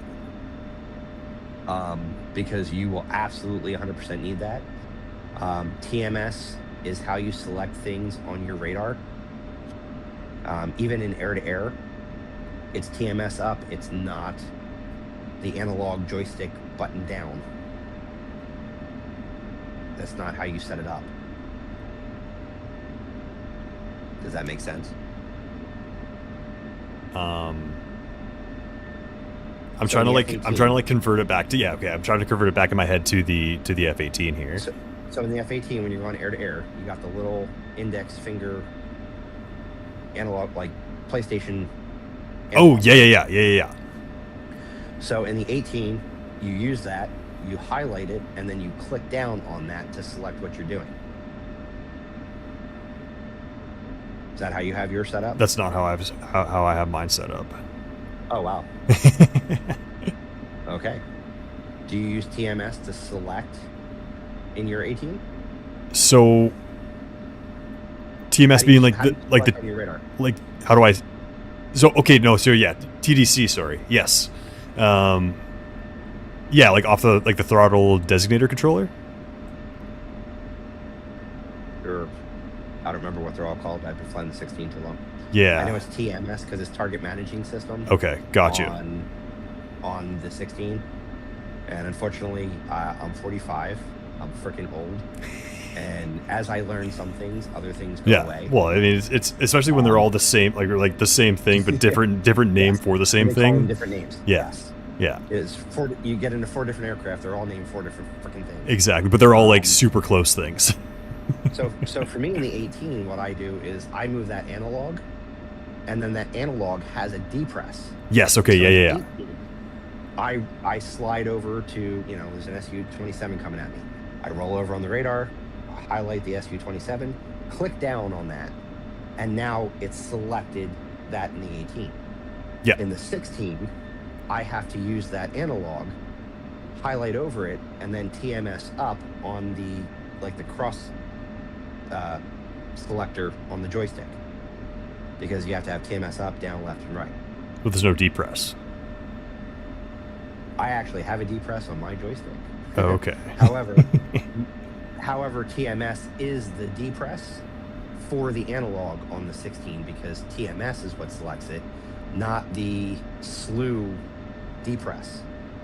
I forget what they actually call that. Okay. Because the slew joystick is how you find it, and then the depress in the 18 is how you select it. In the 16, you slew with that same joystick, but it's TMS up or forward, whichever way you want to call it, is how you select the target on the radar. Gotcha. Does that make sense? Yeah, it does. Okay. It's I know. I know it's hard to it's kind of difficult to explain-ish, Yeah, no, I think I am getting what you're saying though, and like, I don't know, because my whole frame of reference is the F-18. Like, I really don't know any other aircraft And in that's why I'm trying super to explain detail. it using Yeah, the 18, yeah, going, oh, to do this in the 18, you do it this way in the 16. yeah, Because you're kind of lucky, because I may not be the smartest, bestest fighter pilot in DCS, but I've flown the 18 and the 16, so I have references to Yeah. both. you can do the translating So- piece. Yeah. Yeah. So, you know, I can be like, oh, you know that button on the one side, on the one panel in the 18? Yeah. It's here on the 16. You know, there's things that I can kind of give you shortcuts to, especially for that RDR shit. Because I knew that was going to be a problem. That was the main reason I wanted you to even get into this. Was to show you the RDR thing. So don't forget that. Yeah. Write it down. Because that they don't turn it on for you during a hot start. They don't do it on the 18 either. No, they don't. There's a lot of servers that the 18, the RDR isn't on that either. I've been shot down a couple of times because I didn't realize that. Forgot to it. Yep. I think we've all been there. And that's the sucky part. I don't know why. There are sometimes the hot start turns on other things than it does in different missions. I Yeah. noticed it the most in the A10. I used to fly 162. They didn't even have hot starts at first. Every time, that was the only reason I didn't like playing that server, was because I had to cold start every single time. So if I wanted to try something that could probably get shot down for, I had to go to 4YA, because it would take me 20 minutes to get back into the air. Yeah. I mean, what's the 18? 4.5 minutes? It's not too long, yeah. The longest part is like the minute 30 for the INS alignment. The INS. Yeah. The A10 is like 6.5 minutes. Oh my god. The F15 is like 8.5 minutes. Oh my god. Yeah, when my buddy was playing with the 15, like, I'd be sitting there just like with my head in my hand, like, come on, dude. I'm in an A10. Yeah, actually, after a while, I started to fly the A10. I'm like, never mind. I'm gonna go now, because you're gonna catch me in 12 seconds, and I'm gonna be 1,700 miles away, Yeah. and you're gonna be there in 5 seconds. So I'm just gonna go. We're not doing this formation shit. It'll just take us too long. Yeah. But yeah, with this, with a 16 and an 18, you know, whether you decide to hang with the 16 for a bit or not, it doesn't matter. You know, the 16 and the 18 do complement each other very well, especially since you can carry, well, not twice, but much more air-to-air loadout than I can. Really? You know, so if we're going to go somewhere, well, yeah, I mean, this can carry 6 air-to-air, period. Oh. I Yeah, can that's carry not a lot. I can carry 6 AMRAAMs. That's it. You carry what? 10. 8 and can you carry 8 and then still carry 2 9Xs? So yeah, you can do. So you have the AIM-9s on the wingtips, Tips. Yeah. and then you can have 2 AMRAAMs or 2 Sidewinders on each of your 4 pylons, plus Okay. the two fuselage mounted, which could On either the be body. on the Right. body, which could be Sparrows And or then- AMRAAMs. So you can carry And 10 you can still have a center AMRAAMs. tank. Sorry. And you can still have a center fuel tank. Yeah, and still have a center fuel tank. Yes. Where I can carry a center fuel tank and 6 air-to-air. Okay. Doesn't matter what they are. I carry 4 AMRAAMs and 2 Phoenix, or 2 Phoenix, 2 9Xs, or I can carry 6 AMRAAMs. Okay, That's so you don't. Okay, That is so you the- can't carry. So all of your pylons the- are single missile pylons. Or air-to-air, yes. Okay. To my knowledge, unless they've changed something in an update recently, I don't think they have. No, yeah, I don't think I saw the option for that. Let's see. I don't think so either. The only one I can conceive of is the one that would hold like the inner pylon, because there is no body anything except for the pods. Yeah, those only have And pods as and their the- option. Yeah, the left and the right one. Center. 5 right. Yeah, I'm pretty sure all I can carry are 6 tops, because nothing mounts to the body. Oh, you can carry a whole lot of Mavericks though. Holy. I can carry 6 Mavericks. I can carry 6 of the smaller cluster bombs. I can't remember the number. Is it one of 3s? Or the 97s. Oh, there's your screen. Thankfully. 97 and 87. Yeah. So if you go to the bottom, on pylons 6 and 4, you can carry Mavericks. On 7 and 3, you can carry bombs. Okay. Because I think the Mavericks are only on 6 and 4, if I remember correctly. Nope, 7's giving me the option for it. For what? For Mavericks. Oh, really? And then 6... Can I carry Qualified Mavericks? 6 as well. There Oh, you no, go. sorry. 6, oh, no, 6 is only harm. 6 and 4 are only harm for a near-to-ground Got it. missile. Yeah. Yeah, so normally what I do is I put 6 Mavericks on, and then I take 6... I can't remember. I think I take... Of course, every time I go to read...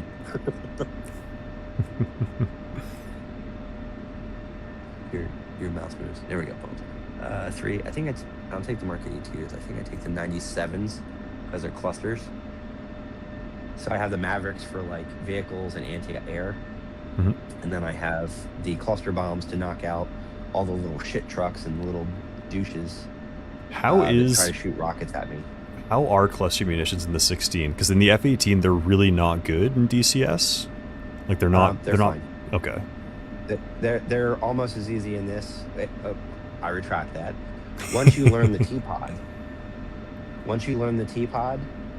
they're just as easy as they are in the A-10, which is super easy. Okay. I use the 97s. Gotcha. Pop that up enough. So I can carry 6 Mavericks, 6 bombs, and then I usually make 5 center tank, and then I carry 2 AMRAAMs, and then I carry 2 9Xs. So that way, if I get up on close, or if I, honestly, with that much weight, if something comes after me early, I'm shooting and running, because that's too much weight. Yeah. I'm not dropping, 12 air to ground anything just to get away. Yeah. So the good news is when you do the jettison, your pods won't drop. It'll only do the pylons.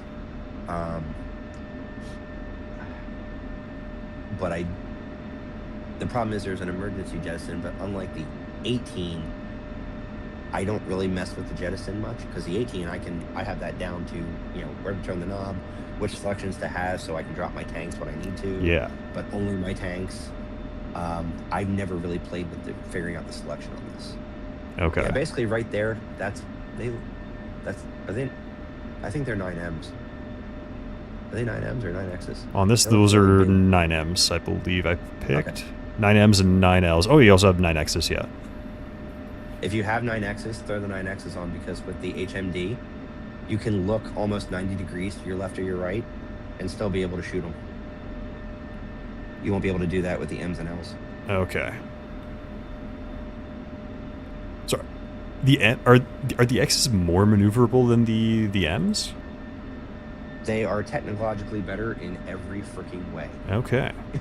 I don't know how else to explain that. No, that sums it up. And I am not scientifically a guru, so I can't truly explain it. But the 9Xs, if they're there, you pick them. Gotcha. Especially if you're flying something with an HMD. The A-10 does not have the availability for them. But the 9Xs, they're actually a smaller missile. Yeah. I have seen some dogfights on YouTube. I don't know if you know the name, but Growling Sidewinder. Yep. Watch his stuff on any, usually what I do is, when I wanted to learn these 16, I went through and just watched, a shit ton of his videos on, how to dogfight, how to ground attack, they're not even how-tos, but, he has a ground attack mission. I watch it. I see what switches he's flicking. How is he loading out? What's he using the most? Why is he using that bomb versus this bomb? Mm-hmm. Why this loadout? Why not 3 fuel tanks and just air to air? That kind of thing. Particularly watch his dogfights. He's got a lot of them, and he fights in everything and fights everything. So, you want to get better in the 18 dogfighting? Watch him dogfight, because he explains 1 circle, 2 circle, why the 18 is better for this or that. you know, how to get people slow, how to make people overshoot.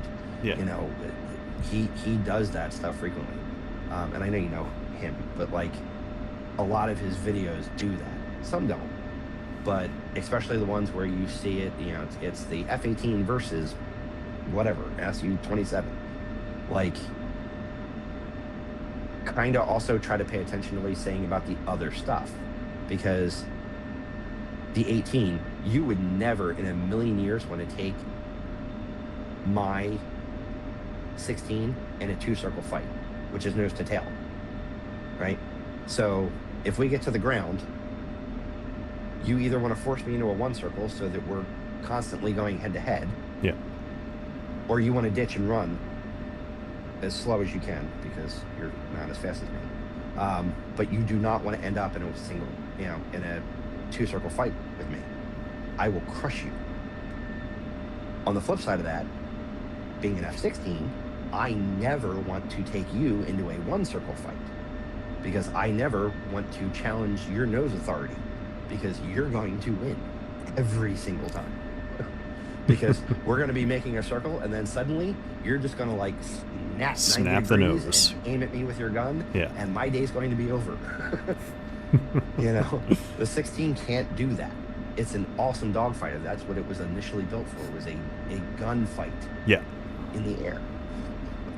The 18 was built to have AOA authority.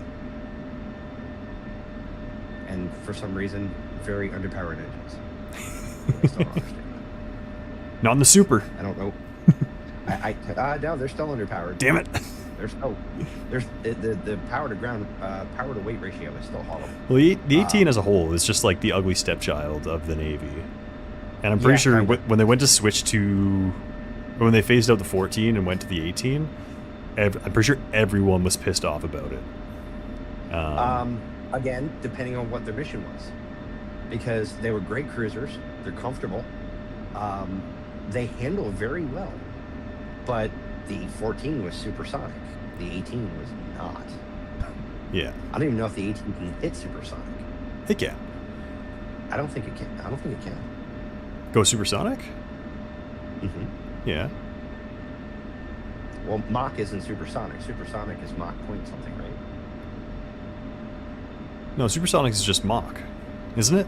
Like Mach 1 is supersonic. Shit. Now I can't remember. You could. I think. I don't know. We'll both research that and we'll look it up. I mean, just looking from looking at the name supersonic. Super is above. Sonic is sound. Above sound. Right, but that's above. Now But I thought it was hypersonic. I think there's another one for like 2, and then above 5 is hypersonic, I believe. But that's what I'm saying. Like, I think they're like, it's depending on the decimal point on where it is. Yeah. I know, like, I'm not sure if it's like 0.5 above, because Sonic would be Mach, because you've broken the sound barrier. So that would be Sonic. Supersonic would be beyond the sound barrier. So I don't know where the things change, because most missiles are hypersonic. Yeah. Most airplanes are not. Yeah. But I don't know where the speed distinction is. I don't know if that makes any sense. So anyway, yeah. That's what I don't know. So flat out, I'm not going to pretend I do. I could have sworn supersonic was beyond. I thought it was like 0.5, which I didn't think the 18 can even hit. I think the best the 18 can do is like 0.4. Now I want to Google it. Yeah, I think the 18 absolute perfect conditions is maybe 1.4. Yeah, like clean 1.4. Half a tank of fuel aimed at the ground, maybe. I think it's 1.4 because the 18 or the 14 was significantly faster. I think it was like 400 miles an hour faster. Yeah, I want to say it tops out at like 2.2. Maybe. I know it gets to 1.8 pretty easy, but I can't remember where it actually tops out. Okay. And again, I try not to talk shit. Like, if I don't know something, I try to just I concede. Yeah. I have no issues going, nope, I don't know. I pulled that number off, not out of my ass, but I'm pretty sure I've heard of them going above Mach 2 And I want to say I 2.2, believe but you're right. they can't go too much faster than that, though. Yeah, because there's also like Super Cruise too, which is what the The F-22 does. Yeah.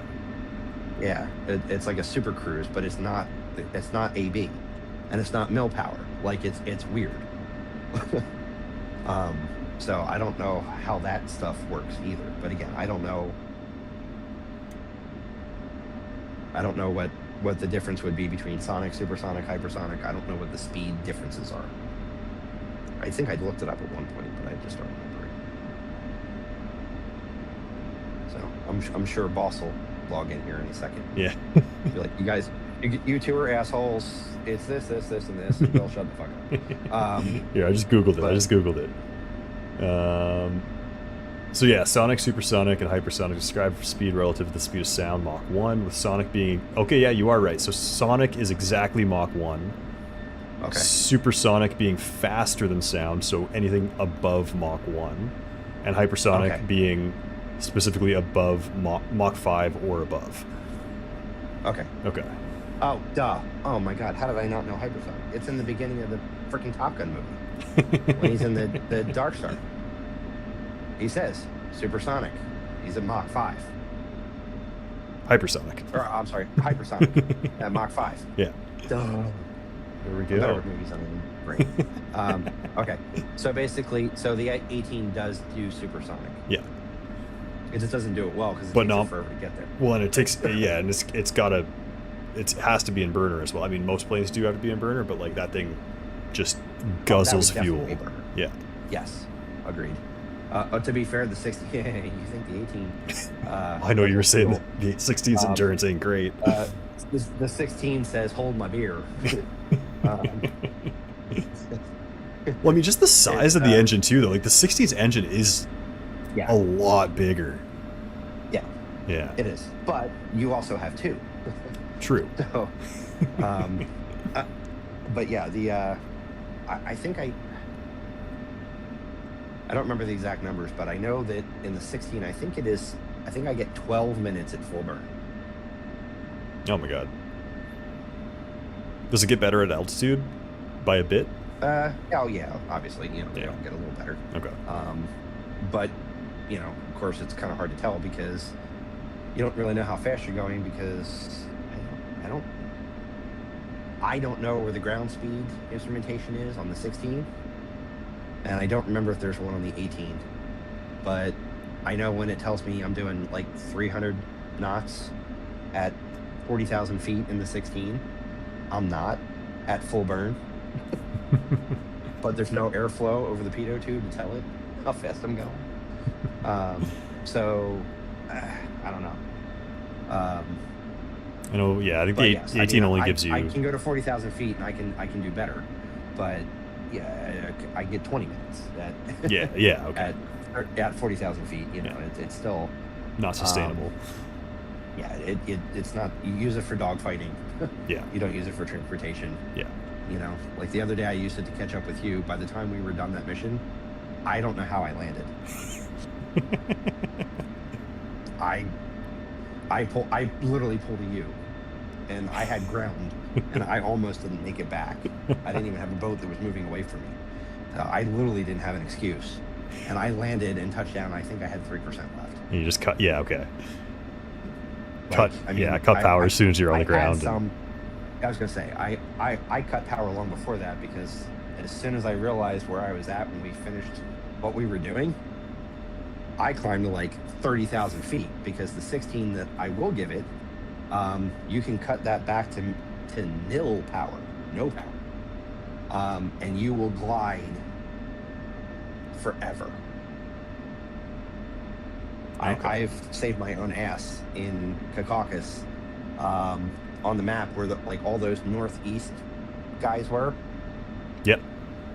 And I made it all the way back to about the P3 area Okay. because I think we had taken over all three of those. We were going up to kill the guys in the top corner. I was in the 16. I'm like, this is never going to work, guys. Like, I can't take 3 tanks and air to ground stuff, so Yeah. the 16's fuel capacity is its Achilles heel.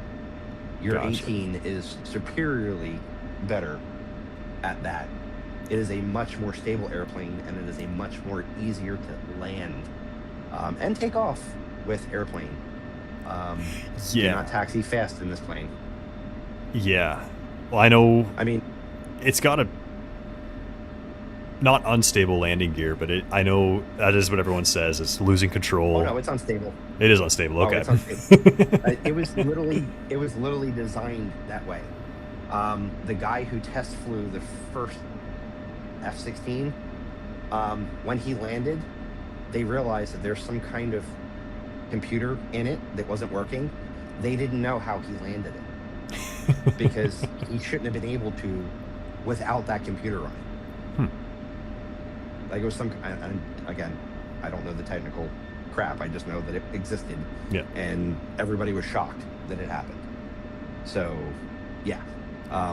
No, literally, this plane is meant to be unstable. That's why it's so maneuverable. Like, you go up into the air in it, it's snappy.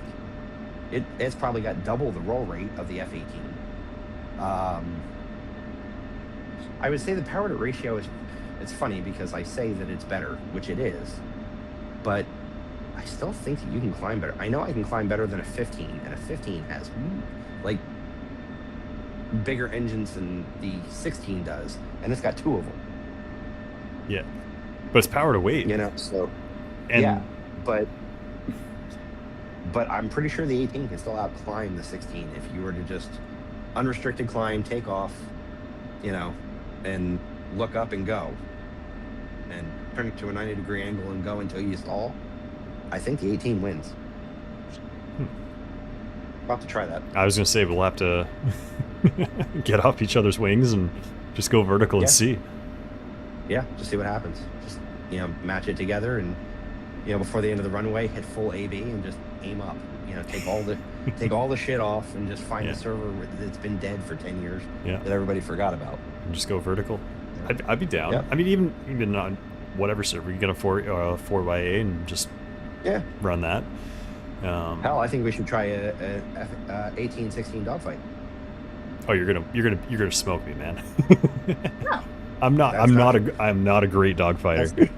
Doesn't matter. Doesn't matter. That's how you learn. I guess Like that's a true. friend. That's true. That is true. Because I can pull in behind you and go, okay, now you'd be dead. Yeah. Yeah. Or turn here. Do this, do that. Because I do know enough about the 18 that I can kind of be like, okay, pull the cover button, you know, and pull as hard as you can. Now I'm going to overshoot you. Because that's your whole goal in life. For an 18, fighting a 16, your whole goal in life is to get me one circle or to get me to overshoot you. Because you can slow down, like, by blinking. I can't. So if I'm closing, you just slow that puppy down and I'll shoot right past you. Gotcha. I probably won't because I'll be looking for it, I would hope. But, and I just told you about it. So, well, but now that's I how know. you get better. Yeah, You know, no, right? you are right. You're absolutely You know, right. and then that way, you know, when those guys come at you again, you know, you're a little less nervous because just hearing a missile alarm won't irk you. You know, if you notch the missile and you dive to the ground, you keep it notched, the missile loses track of you because the missiles only see depth. It can only tell if you're coming at it or going away from it. So if you turn left and you keep it exactly 90 degrees to your left or right at this point, I don't remember which way the missile would be. You put it right off your wing, okay, and you keep it there while you drop speed or drop altitude, cranking as fast as you can, like literally slam the accelerator, go into full AB and go. And when you get to the ground, even if it starts to pick you up, it's going to start to lead you. So then when you get to the ground, it's going to get to the ground first because it's trying to get ahead of you so that it's going to hit you in your face. It's not trying to hit you and like get behind you and then come up your tail.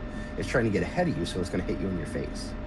So if you dive to the ground, even if it does pick you up at like 1,000 feet, it's now trying to aim for negative 500 feet to get ahead of you because that's where it thinks it's going to be. And that's going to have it slam into the ground.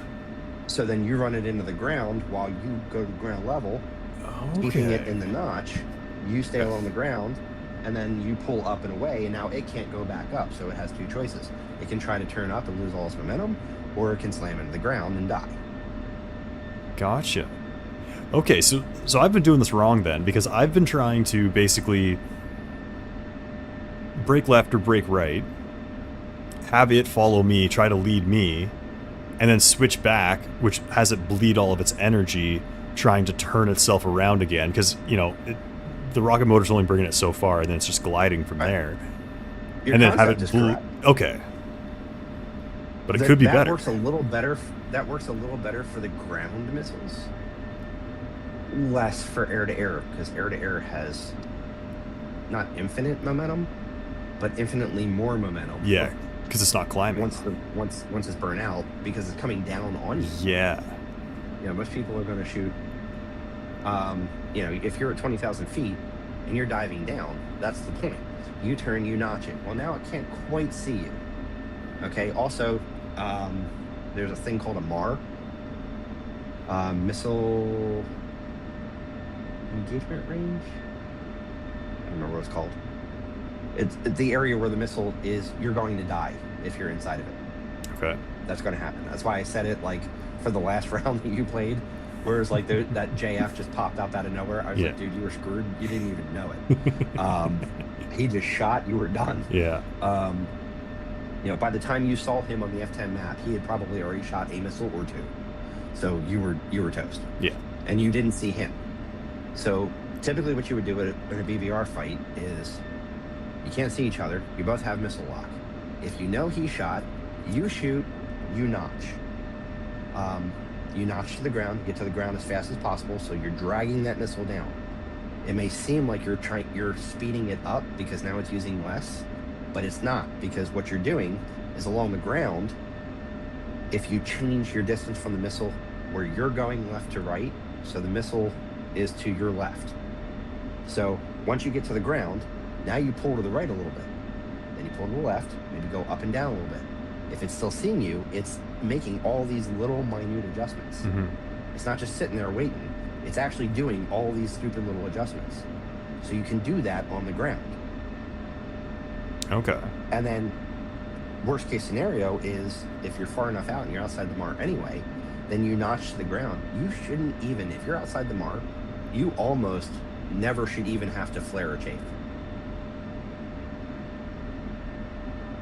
And just outrun the missile, outthink the missile. Go to the ground, and then as soon as you hit the ground, run like hell in the other direction. As soon as there's no more lock on, pull up, see if it tracks you. If it doesn't track you, turn and go back and re-engage. And you just keep it. It's a chess game. It's not checkers. And you just keep doing it. Because seriously, that's how I used to fly. I just did the same stuff you did. Oh, well, I'll just fly at him as fast as I can, try to pop a missile before his missile hits me. Well, now you're sitting back on the carrier going, well, that didn't work. Didn't work. Yeah. You know, and don't get me wrong, I am not the best dogfighter in the world either. First off, it's a game. Second of all, I'm 45. The 12-year-olds are kicking my ass all over the place. Yeah. But I've learned enough to not be an amateur at it. Oh, yeah, I'm not an amateur. I would say I'm like a small step up. If there's like 5 levels, I'm probably like a 2.5. You know. Gotcha. You know, but I've learned enough of the technical stuff that it keeps me out of trouble. Same thing happens when you go up against like the ships. Oh, dude, people used to love me on the 162 server because when we went after the ships with like all 8 of us, I went in and just dodged missiles for like 10 minutes, dude. I'm just sitting there on notch, go cold, come back, notch, go cold, come back, notch, go cold, shoot a harm or a harpoon, you know, notch, come back, notch, come back. It just kept doing it. I'd survive for 10, 15 minutes. Everybody else would come in, shoot their missile. Before they could get out shooting their missile, they were already dead. You get smoked, yeah. And they come back with 2, 3 airplanes, and I'm still notching. It is actually the one thing I got half decent at. I am better at notching ground-to-air missiles than I am air-to-air. But the concept is still the same. You still turn away from what you're doing. If you have the ability, if you have them locked, even if you only have a lock on the other airplane, you still shoot a missile because they're going to defend too. So that now they're not closing the gap. Okay. Because eventually when you turn away, your missile goes pitbull. Now they get an alert on their side. They don't know where that missile is. They don't know if you actually had a real lock, if you were close enough to actually have that missile have a real lock. They don't know what missiles you have. They don't know if you have a Phoenix. They don't know if you have an 120C. Yeah. They have no idea. You could have shot a 9X at them. All they need to do is hear that missile locked them enough to make them notch and dive. Yeah, make them Because react. now on their at end. least they're not coming at you. Yeah. I mean, the I'm telling theory you, makes sense. Growling Sidewinder. Growling Sidewinder. Like, watch his dogfights. Just watch like one a day, you know, just for the hell of it. You know, he does tons in the 18 and the 16. To be honest with you. Okay. He actually will even do like BVR missions where like they'll both start out like 50 miles apart and work themselves in. He's fought everything in an 18 from a 22 to a World War II. You know, like, and it's funny because I've watched the World War II planes beat the newer jets. Well, I mean, if 'Cause they can get into a turn fight.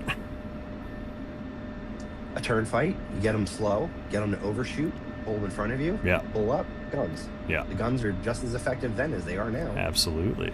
Gun's a gun. So what people don't typically get in the jets are you have a much bigger engine. Go up. Yeah. It takes a P-51 like 25 minutes to get to like 15,000 feet. Yeah. It takes Use the an energy. F-16 like 15 seconds. You go up and then you come down on them, just like you would a helicopter. You never fight a helicopter head on either. You go straight up and you come straight down over that sucker and you launch an M9X right into his face. You know, or guns. Your choice. Yeah. You know, so We should get on here and dogfight one another, because I'd be willing to get shot down a couple times by you in order to learn something. not even just the dogfight stuff. I mean, but like even just, you know, learning how like differently the jets react to each other. Yeah. You fighting an F-16 is going to be more like fighting one of the JFs. Yeah. You know, depending on with two of them, you didn't have a prayer at BVR fighting them. The only thing that you could have done is gotten up on top of them. And with two of them, they have more missiles than you do. Yeah. So I think they each carry 6. You know, so learning the other airplanes makes a big difference too. You versus me, you can beat me easily in the 18 if we're doing a BVR fight. Super, super, super, super easy. If we start at 50 miles and we start out fully loaded, because you already know how many missiles can I carry? 6. 6. How many missiles can you carry? 12 Up total. to 10. Yeah. Okay, 12. 12, yeah, with the So wingtips, you yeah. have- so again, the BVR thing where if you shoot, I'm supposed to shoot back at you. Yeah. Doesn't hold. I have to defend twice to be able to shoot a missile at you to come out even in the end and hopefully make it to the merge. Yeah. And that's presuming, and I don't know what you have loaded. So if you have 10 AMRAMs and then 2 Phoenixes, well, then we go into the merge, and now I don't have anything short range. So the only way for me to kill you is a gun. Yeah. And you still have 9Xs that you can look 90 degrees outside of your 18 and kill me with that HMD. So it's all relative. And there's luck. I mean, But- there is luck, but I mean, getting into the theory too is an important part of all of this as well. Because, like, Absolutely. I don't know, I'm a big procedural buttonology guy, but then you get into like the theory of that, and know. that's where my knowledge kind of crumbles. Yeah. But you'll get it, and you'll get it quick too. I mean, yeah, it took me. I mean, I probably watched videos about DCS for hell, probably a year before I actually bought the game. And it was probably Growling Sidewinder that I was watching. Because and for tutorials it's usually Grim Reaper. He's got good ones. Tricker. Tricker's got pretty good Grim ones Reaper's too. Grim Reaper's a little dull. Actually, funny enough, there's a guy for the A10. It's like A10 for dummies. He is freaking hilarious. Like, it was worth learning the A-10 just to watch the videos. I swear to you, it was hilarious. Unfortunately, he doesn't do the 16 or the 18. But yeah, like Grim Reaper, Growling Sidewinder did some stuff, but he doesn't really like do that. There's a guy, if you type in, pick something like F-16 in 3 minutes or less. There's a guy. He's got a horrible voice, and he's got a DCS in 3 or less. Yeah, I forget his name. He's a nice guy. Yeah, but he's got a horrible voice, and he's got a horrible lisp. I think I'm trying not to sound mean or racist or anything, but I think it's an Asian kid, and he's got a lisp, so it's really difficult to understand some things that he says. Okay. Like, I feel really bad about it, but like, it's good content though. A great content. Like, the information is fantastic, and sometimes, like the little shit that I showed you today with the 16, some of those bigger videos forget that. They just say, flip this, do this, do that, do this, do this, yeah, and you're done. They don't tell you that there's a second RWR button over here that you have to push, because we turn the RW on during the startup procedures. But you find out, and you don't know where to look in a 45-minute video to find out that he didn't do that until he got into the air. So you did this whole cold start, and you still didn't turn everything on. Yeah. Well, you know, so things like that. That's the whole reason that I started my channel, was the intent to make videos like the couple of tutorials that I do have up. I know I haven't put one up in a while, but like was to, because I was tired of watching videos that was like, press this, press this, press this, you're good. And I'm like, okay, but why do I press that? And like, what does that actually do? Where? Yeah, exactly. Right. When, why do I do that? And like, what does that do? How does that change what's going on in the aircraft right now? Yeah. And so, even worse, they're not necessarily always showing you, like, they're not mouse clicking the buttons. Yeah. The other one I had a hard time with is like the TMS, you know, up, down, left, right? Was it the A-10, I think, is when I was trying to learn it? Nobody was explaining to use like one of the cross buttons for that. Nobody explained TMS. They didn't explain things to lock into your joystick, so you're not looking for it. Like, I didn't know if it was like for the 16, was it that toggle button when I told you to push up and down while you were doing the steer points? Like, is that what they're clicking? Like, I don't know what they're clicking. They're saying TMS, and then some of them are saying like TMS, and you go to the menu, and that's not what it comes up as. Yeah. That was the killer.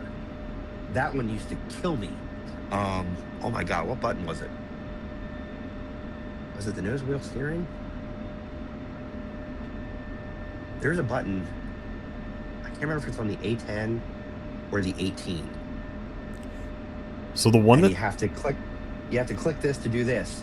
But when you hide, like, they all say it's this button. I can't remember. Again, I wish I could remember. But, you know, they're like, it's button A. But it's showing up on the menu as, like, I think it was nose wheel steering. But instead of nose wheel steering, it's coming up NSW or NWS. Yeah. Well, So one you're typing that N, gets looking for nose wheel steering, yeah. and it's coming up like this plus like designator or this or that, or oh, that's what it was. It's the undesignation button. So when you click on something on air to air, so you hit the depress button on the analog. Now it's highlighted.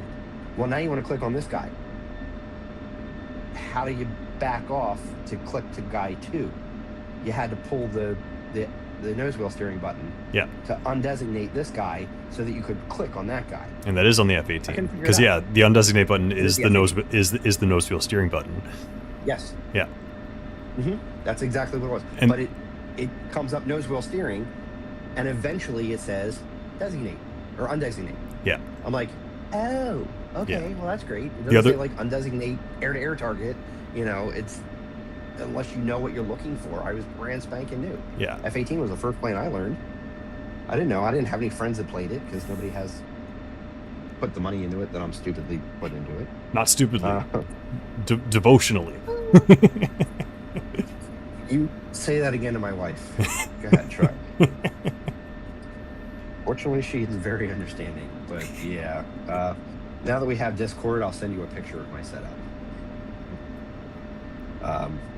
Yeah, I mean, I should be better than I am at DCS. I'm just gonna get jealous.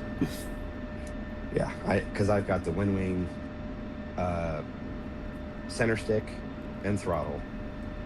Then I've got the Thrustmaster MFDs, no screens, but I have the MFDs. Especially Oh, you've for the got 16. you've got a whole setup.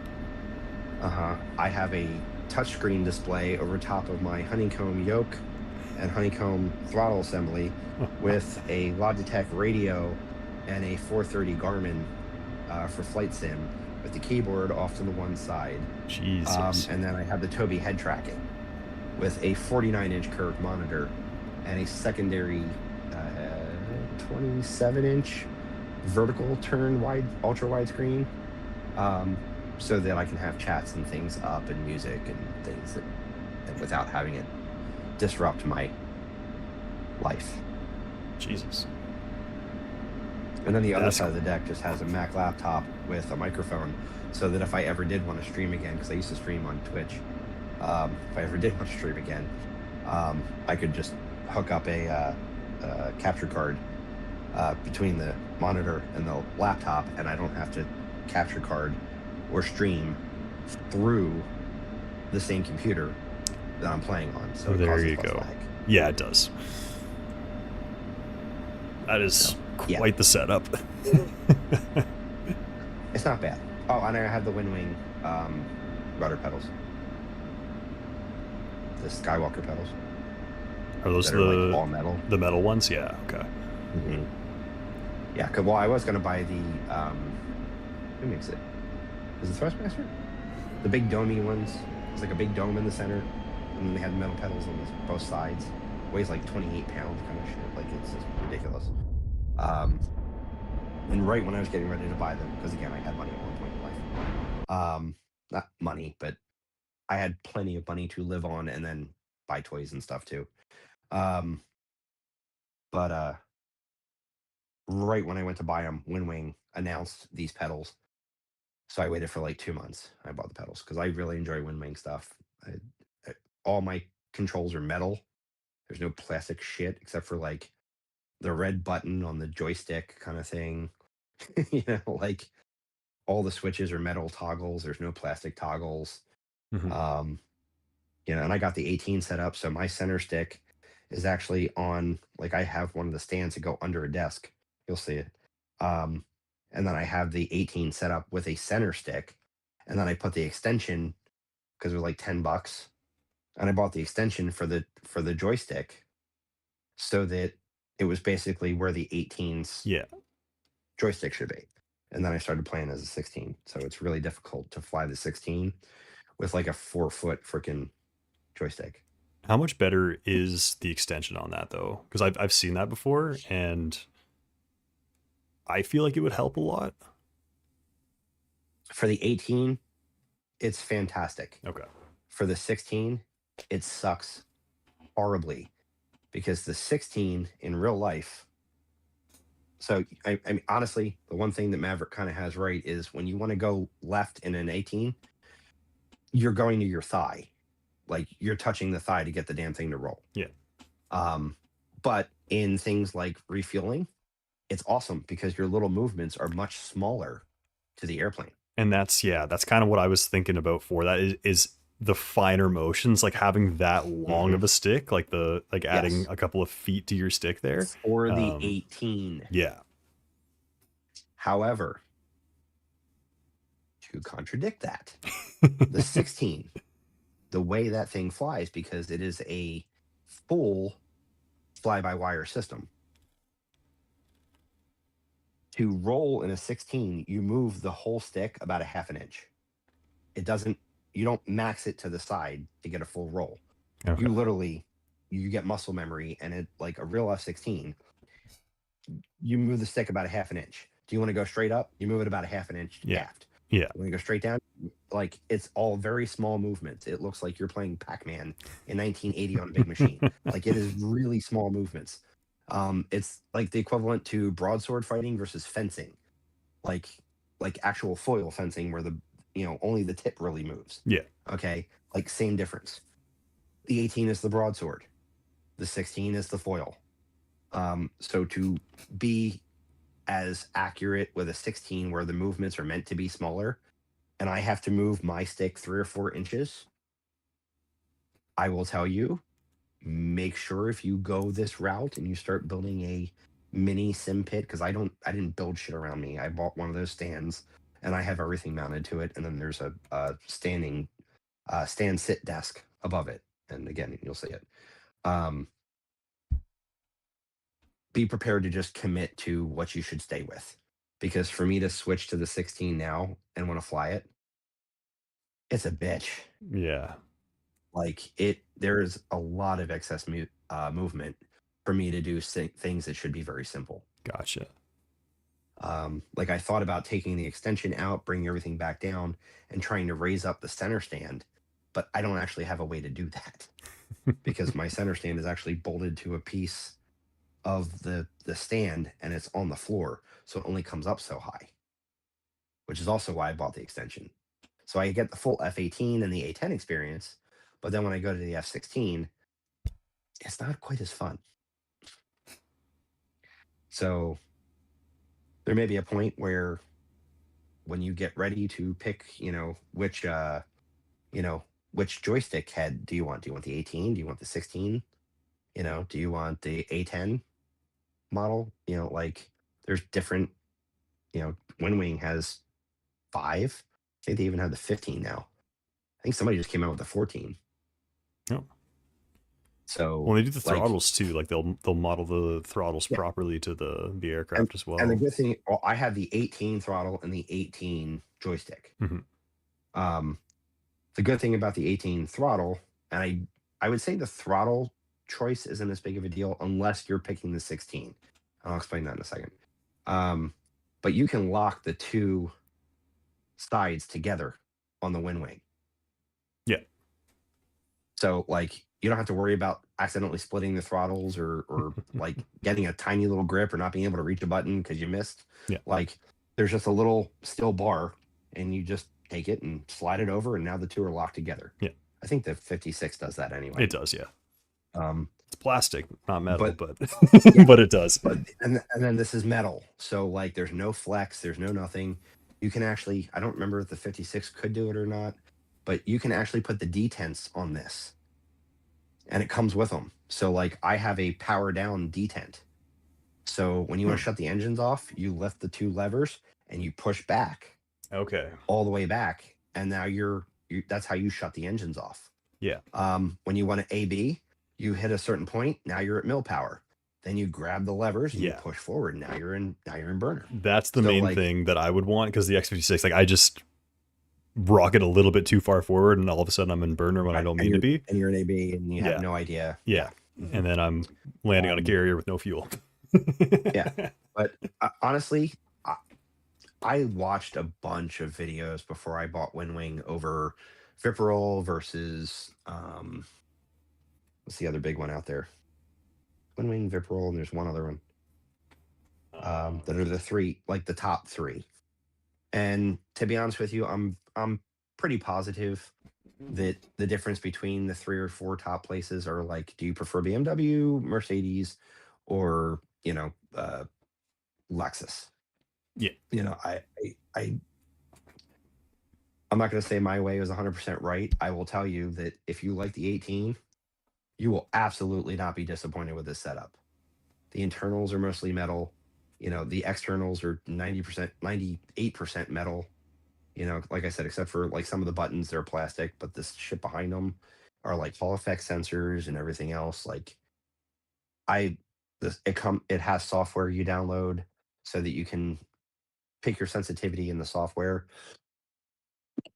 I didn't, and maybe that's part of the problem with the F-16 being center stick. I just kind of left it the way it came, and I make little adjustments within DCS, but I never went into like Wing's full bolt, craziness. I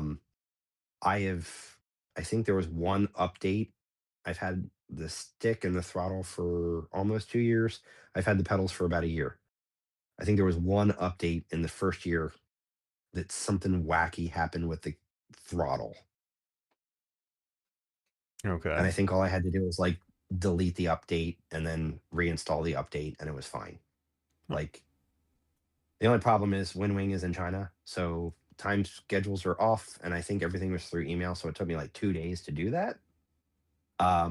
Just because I had to wait for WinWing to answer, and we were on different time schedules.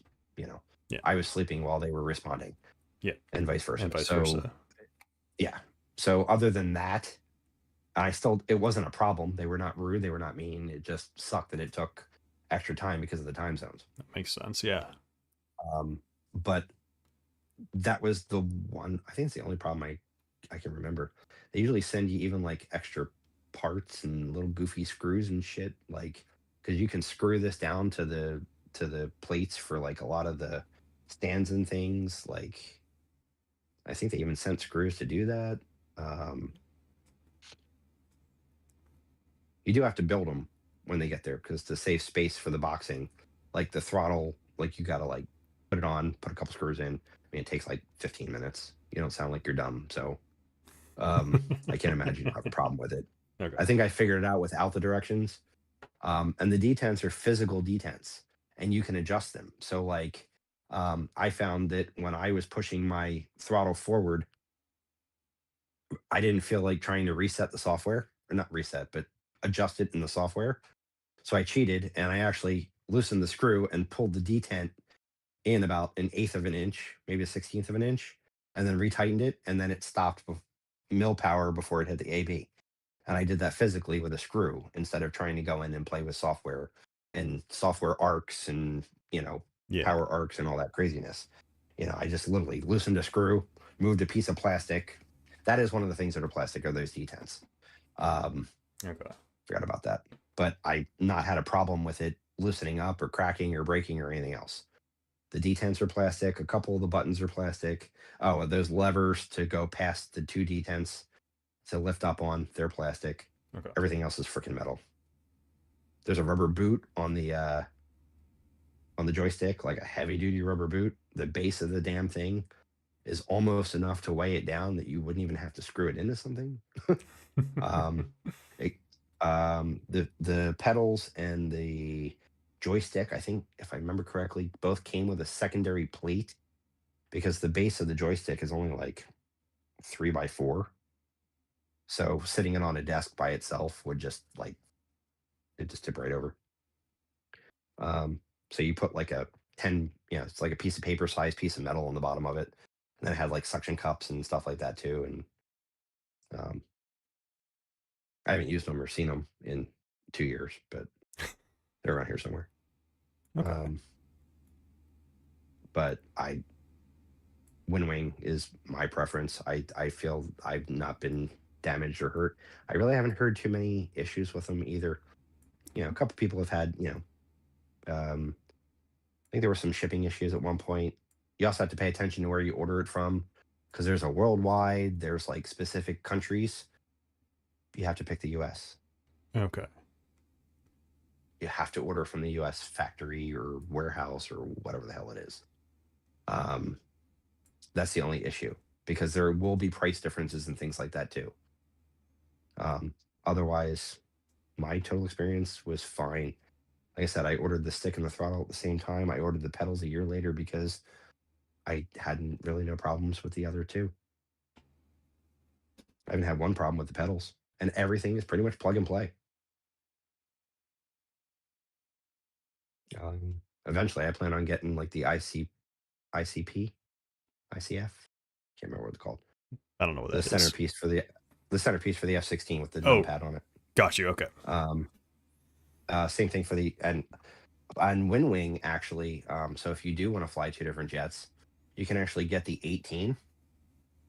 And then if you decide you want the F-16 later, they even have a thing that attaches to the back of the 18. So you can flip the 16 over the 18 Oh. and use the 16 and then flip it back behind it again. Like I said, I think they are a little more plasticky though. But again, I haven't heard anybody bitch about quality of WinWing. Yeah. No, I've heard pretty much exclusively good things about them. So yeah. I mean, most of like the like I said, dedicated be it flight sim or racing sim, like the dedicated ones, like they're pretty good. especially now that they've gotten into like the commercial jet stuff too. So like there's the Airbus stuff. They're working on the Boeing stuff a little bit too. So for the people who like flight sim, which I also fly too, unfortunately they haven't come out with a regular fracking yoke yet. But like you can get like all the autopilot dash stuff for an A320 and some of the center console stuff, and they have that I forget what they're called, MD shit. Looks like a TI-82 in the side of the cockpit in like Boeing and Airbuses. They have them for military too, but it's like where you enter like all your major shit in. Oh, okay. Like yeah, I don't know what it's got called. Like the whole alphabet on it. Yeah. It's got the numbers on it. It's got, quick buttons, and the Apache's got one of them on the side of it. Yeah, it basically looks like a huge TI like 83 from like 1995, except it's about 3 times the size, and it's got the alphabet on it too. Like it's crazy. But they make those, and they're dirt cheap compared to everybody else who makes one. Theirs is like $120, I think. Everybody else is like $250. That's not too painful. No. Not for what it is. And if you take your time and, try not to get divorced, or kicked out of your parents' house, depending on your age, like it's, it can be done. Yeah. So. All right. Well, food for thought. Eventually I am going to upgrade all my stuff. I think it is time for me to get going here though. Yeah. Me too. And sure my wife is probably going to kill me. Mine's about to come home, so nice. best if I'm not on here while when she gets 5 home. minutes ago. Oh, there we go. All righty. Well, thank you very much for hanging out. Well, yeah, man. If you hop back on, shoot me a message on Discord. Oh, sounds good. Will do. And I'm probably going to jump on a couple more times this week. Cool. And hopefully we can tomorrow. You're off tomorrow? I think I'm actually off tomorrow. So if you don't end up back on tonight, I may actually try to hop on tonight for just a minute because I want to try to work something out. Alrighty. But I probably won't be on for more than half an hour. Okay. And then, so if you want to, I'll shoot a message in Discord if I hop on tonight. But if I'm off tomorrow, we can try some of I can teach you some 16. You can teach me some more 18. Yeah, sounds good to me, man. Cool. Alrighty. I'll catch you later. I'll see you later. Have a good one. Have a good day. You too. Cheers. All right, everybody. And with that, I'm also gonna hop off this stream. Thank you to everybody who hung out, and I look forward to seeing you guys in the next one. Hopefully, we can get Bill on there as well, and him and I can do some flying together against each other, some learning. And if you guys haven't already, feel free to jump on in the Discord as well, and I'll let you guys know when I'm hopping on and going live next time.